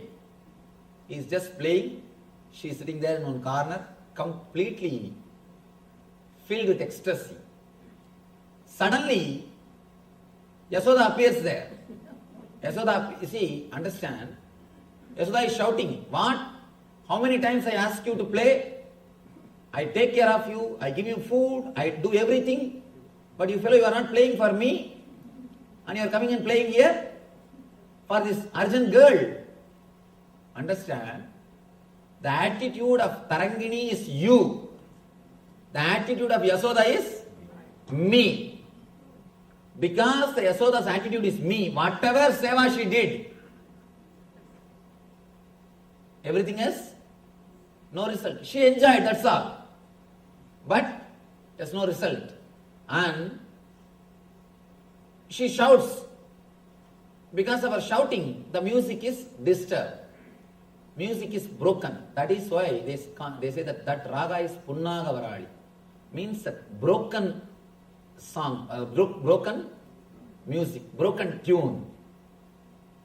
Binna means in Sanskrit broken. And this tune is broken. Then Krishna says, you served me, yes, no doubt, but with the attitude of I, with the attitude of me.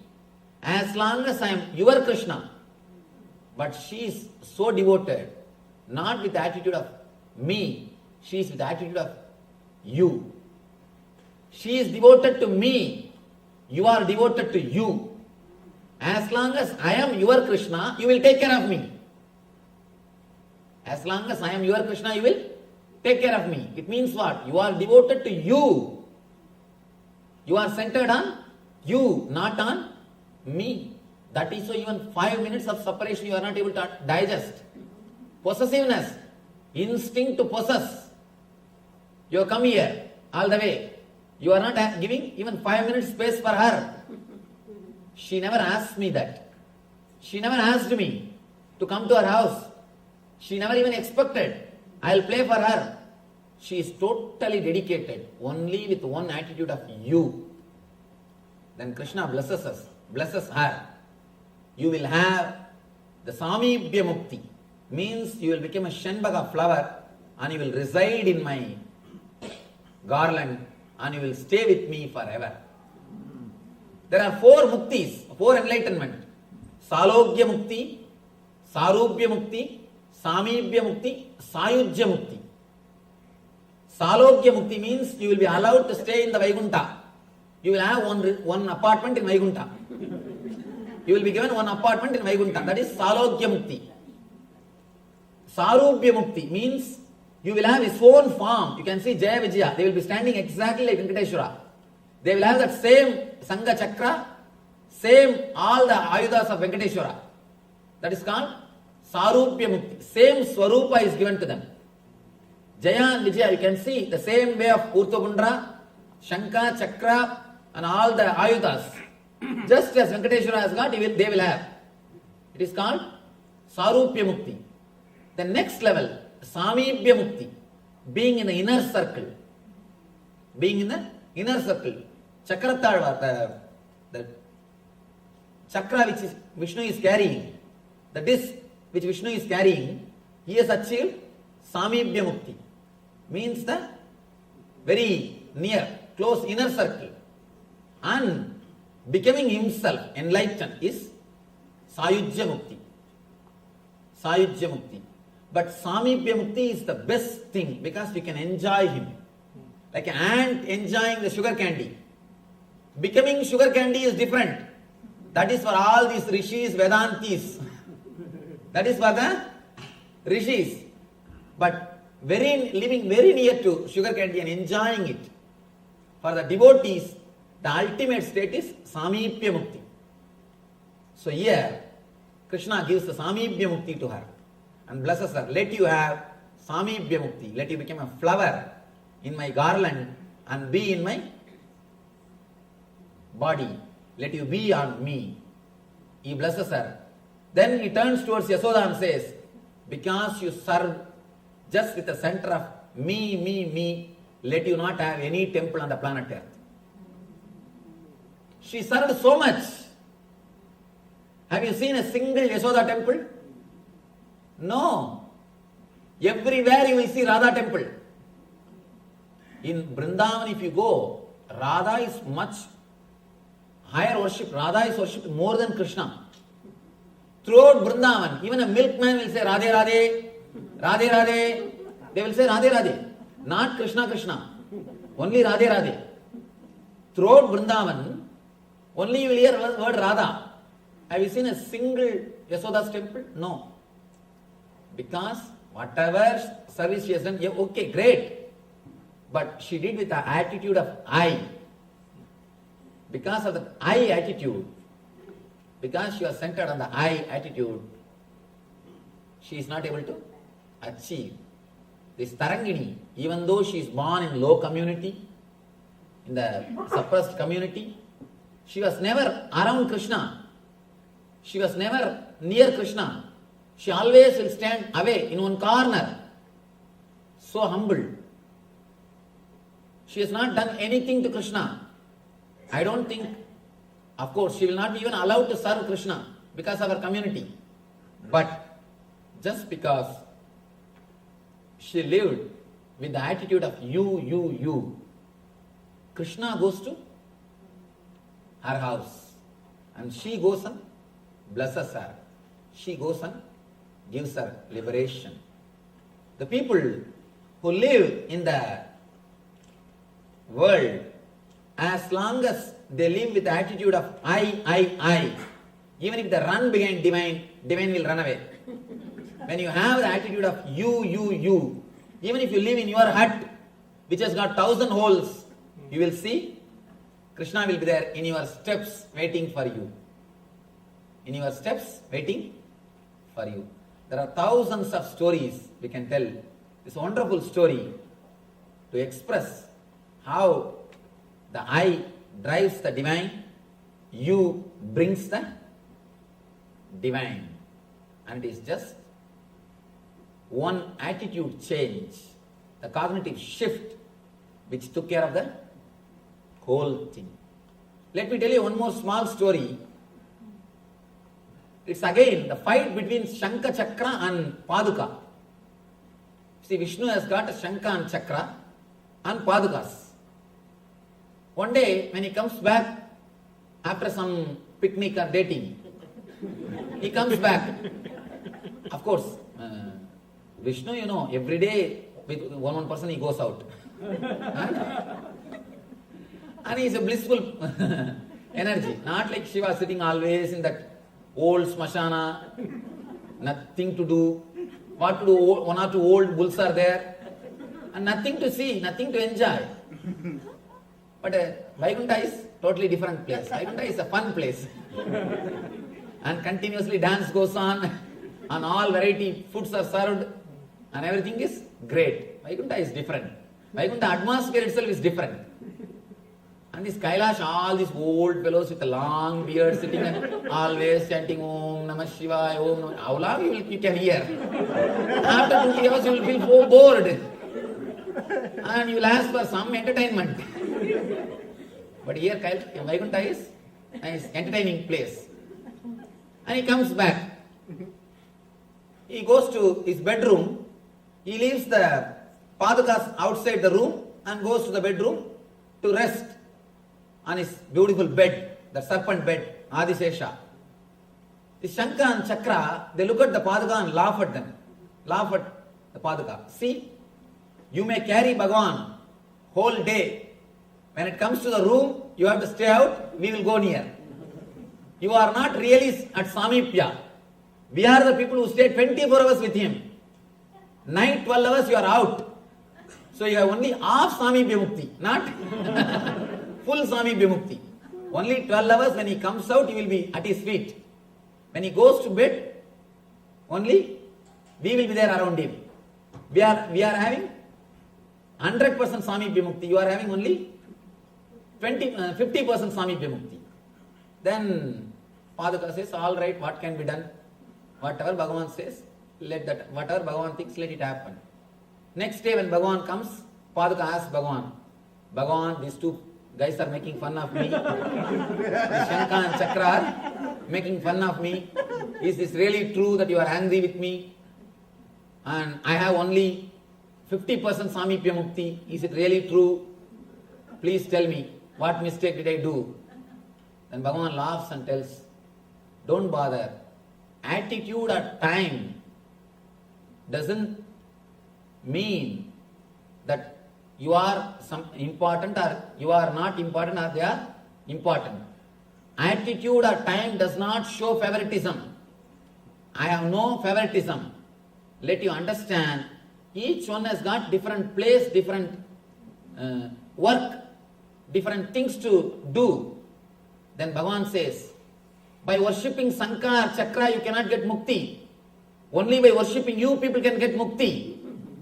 They can have liberation, enlightenment only by worshipping the Paduka, not by worshipping Shankha or Chakra. See that? Chakra kills. Shankha declares the victory. That's all.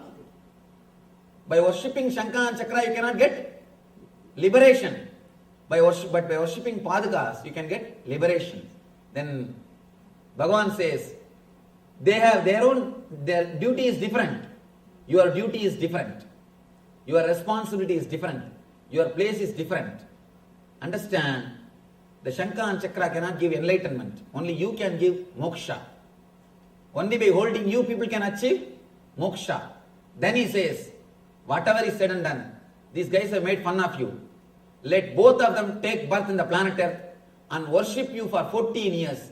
Shankha and Chakra take birth as a Bharata and Shatrugna, worship the Paduka for 14 years in Ramayana. They come down as Shankha and Chakra, worship the Padukas for 14 years.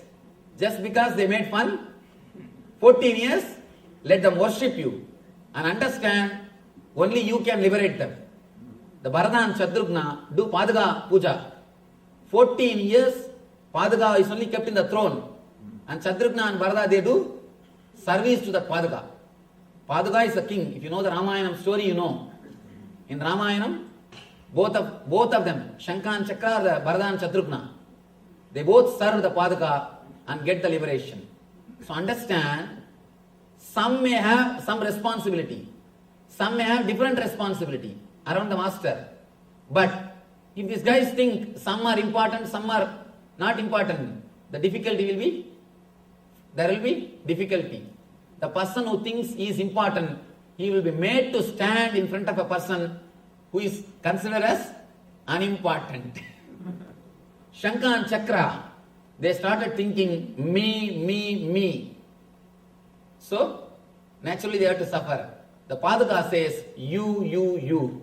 Naturally, it receives the worship. And then Bhagavan blesses. Let this Shanka and Chakra worship you and then have the liberation. Then they will never talk about you. So the centered, how we are centered, that is the thing really which makes your life demonic or divine. Divine or demon is only one concept, you and me. Now, the next sloka, Krishna says, Daivi sambat vimokshaya nibandaya surimata masucha sambatam daivim abhijatosi pandavaha. The transcendental qualities are conducive to liberation, whereas the demonic qualities make for bondage. Do not worry, O son of Pandava, you are born with the divine qualities. Now, an important question when you heard so much about this you and me. Immediately next thought which comes in the mind is, Swamiji, I don't know whether I am working based on me concept or you concept. I am afraid whether I am demon or divine. Please guide me. Please tell me based on what quality I am working.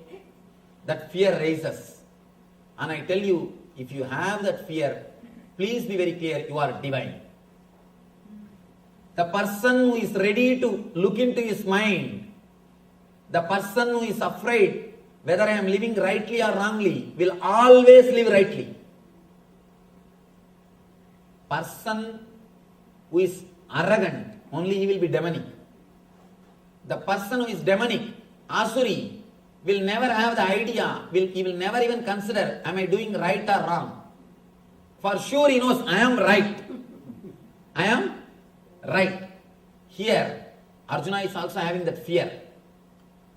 Bhagavan, am I living with the divine nature or demon nature? He is not expressing, but the face shows. The face shows. And now Bhagavan expresses. He says, Daivi sampat vimokshaya nibandaya asuri mata masucha sambatam daivi abhijadosi pantavaha. Transcendental qualities are conducive to liberation through transcendental qualities, through the divine qualities. Living with the attitude of you achieve the liberation, enlightenment, means nivritti. By living with the idea of I, you will start creating more bondage. The demonic qualities make for bondage, means pravritti. It starts the pravritti. Do not worry, O son of Pandu, please don't worry. You are born with the divine qualities, he assures.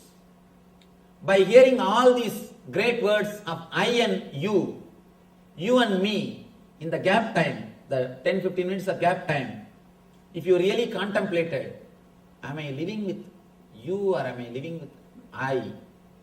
How I am living? I don't know. Am I living with the demonic nature or divine nature?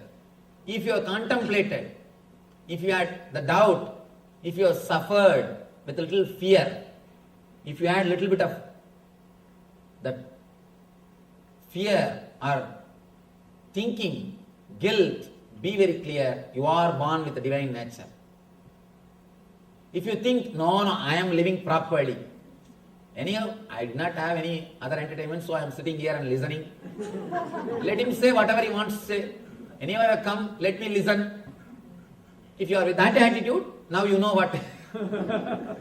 If you are considered, if you have seen, at least once, if you look into your being, am I living with demonic nature? Am I living with divine nature? What is my nature? If you try to measure with the scale about you, your inner being, at least once, be very clear, you are Arjuna, you are in the position of Arjuna, be very clear, you are born with the divine qualities. Daivim abhijadosi pandavaha. He says, you are born with the divine qualities. Daivim abhijadosi. You are born with the Daivi, divine qualities, O Pandava, O son of Pandu.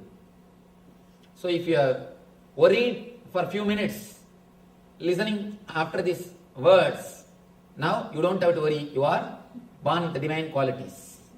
That's the scale. Whenever a person who is dharmic, when he listens to these higher words, he always verifies once. Because he is centered on dharma. The people who are adharmic, even if they listen all these things, he speaks all these things as if he is living what he is living. Let us go and see how he is living. Then let us see what he is speaking is falling in tune with his ideas or not.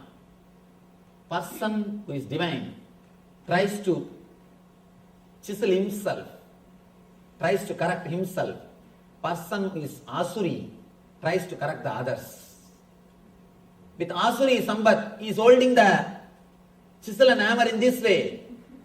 With the divine sambat, he is holding the chisel and hammer in this way. When you carve yourself, you become God.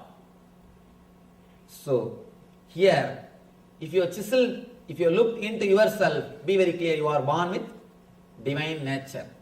Now, Arjuna has become matured. The moment he listens these truths, he starts looking into his being. So, naturally, Krishna says, you are born with divine nature. Dvaubhuda sargau loke asmin daiva asura cha daivo vistara saprokta asuram partame shrunu. Partha, in this world, there are two kinds of created beings. One is called the divine and the other is demonic. I have already explained to you at the length of the divine qualities. Now understand demonic qualities also, so that you will understand and live your life blissfully and happily. He goes on explaining all the qualities of person who lives based on I. I don't think we need to understand all these qualities because we have already. There is no need to read all these qualities of a person who lives with I. Because we know enough of them. All we need to know is how to live with the attitude of you. Understand? When you live with the attitude of you completely forget you. You disappear into the existence. Let me give you a simple, one of the important technique. Even Krishna speaks about that. Just for 3 days, try.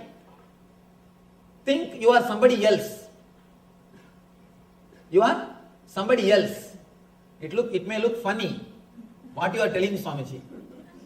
If you are a doctor, just for 3 days, when you have vacation, not on regular, when you are on profession, because I don't have praja means issues.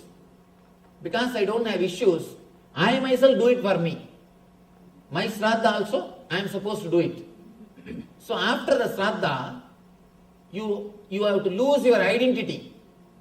You cannot carry your identity. If you are a doctor or a lawyer or an engineer or accountant, whatever you may be earlier before sannyas. You have to lose your identity. For that, they will smash the whole body with ash. They will put the bhasma all over the body. And like a bhuta, they will put all the big rudraksha malas. And all the identity should be lost, and they should go for a begging. They should go for madhugari bhiksha. And they will not associate themselves with their identity. Completely they will break their identity. For 3 days they have to meditate, they are somebody else. 3 days they will break themselves from their old identity. Only if they pass in this meditation, if they are able to break completely from their identity, they will be given sannyas. It is called bhuta sarira vasa. Means you live in the bhuta sarira, breaking away from all your past identity. Just simple 3 days. I am not asking you to become bhutas. I am not asking you to take sannyas. Just try this meditation. 3 days, think yourself as somebody else. Whatever you think as your property, forget them. Whatever you think as your problems, throw them out. Whatever you think as your profession, throw them out. Just for 3 days. You can come back and pick it up. That is different. For 3 days, throw them away. You will see a new consciousness rising in you. New consciousness rising in you. If you just throw away the me, that itself liberates you. And if you start working based on you, you will experience tremendous bliss. When you drop me, you will experience peace. When you start working based on you, you will start experiencing bliss. Peace and bliss. When you drop the idea of me, you will have the peace. When you work for the idea of you, for others, you will have bliss. This is the straight path for peace and bliss. Here Krishna goes on explaining, asatyam apradishtam de jagadahuranishwaram aparaspura sambhutam kimanyat kamahaitukam. He speaks about the qualities of the demonic nature. They think there is no ultimate energy, intelligence which is running this planet Earth, which is running this universe. And this whole thing is just produced out of lust and desire. That's all. They believe in material. Of course, modern day, even the scientists have started understanding, and they are giving new concepts. Even they started speaking. There is a cosmic intelligence which is running the whole thing. It is not dead. It is not just matter and matter. They say world is not pure chemistry. People who think world is pure chemistry, they become demons. If you think the whole thing is just dead, naturally you will try to acquire more and more by killing everybody. Hook or crook, right or wrong, do what you want. Only when you understand the whole thing is intelligence, it responds to your thoughts, your activities, you will start living properly, or you will start really living. Small story. Group of scientists, little arrogant, who think that they can do anything and everything. They challenged God. They said, "Oh God, now you are not necessary. Whatever you do, we can also do." What do you say? You are creating human beings. We will also clone and create. What do you say? You create all the whatever is available in the planet Earth, the trees or all those things. Now we can also do all those things. Our department has developed everything. We can do anything. And here I am surprised. See the size of banana. And see the size of fruits.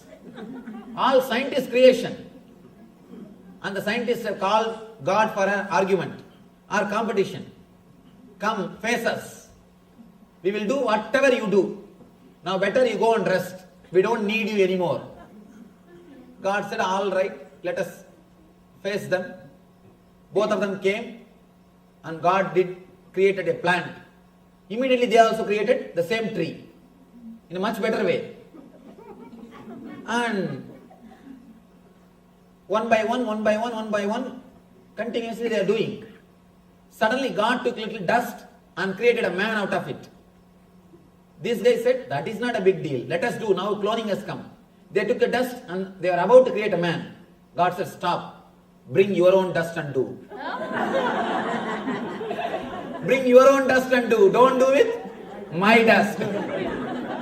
So be very clear. Whatever you may achieve, wherever science may go, divine is alive. God exists. And there is a cosmic intelligence which runs the whole universe. You may create man out of dust, but from where will you get the dust? You cannot create dust. So be very clear. There is a pure intelligence and energy which exists.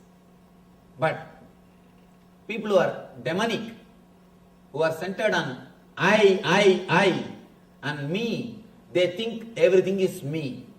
They think the whole world is known to them. They think the whole logic and calculation of the world is known to them. They think, I know all the logic and calculation. This is the way things happen. This is the way it has to be done. They think they know everything. Person who thinks he knows everything, one simple thing should be done. He should be simply get married. You should get him married. Just put him in, just get him married. Then everything will become all right. And I have seen these young guys, when they come, these parents will force them to fall at my feet. I never like forcing somebody to fall at the feet.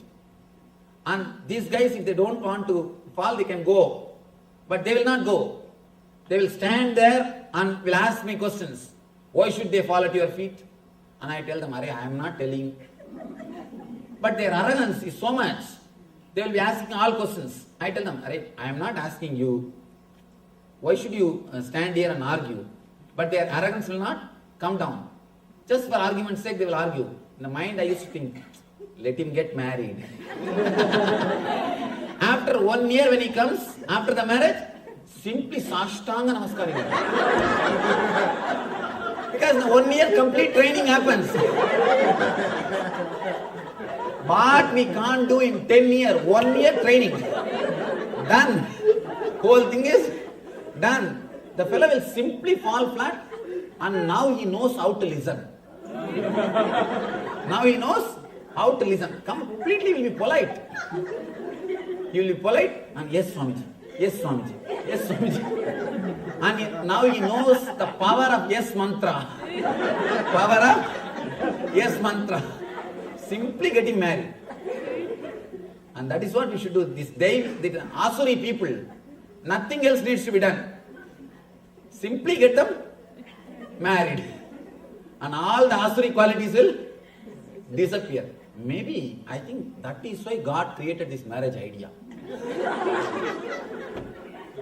That is why He created the marriage idea.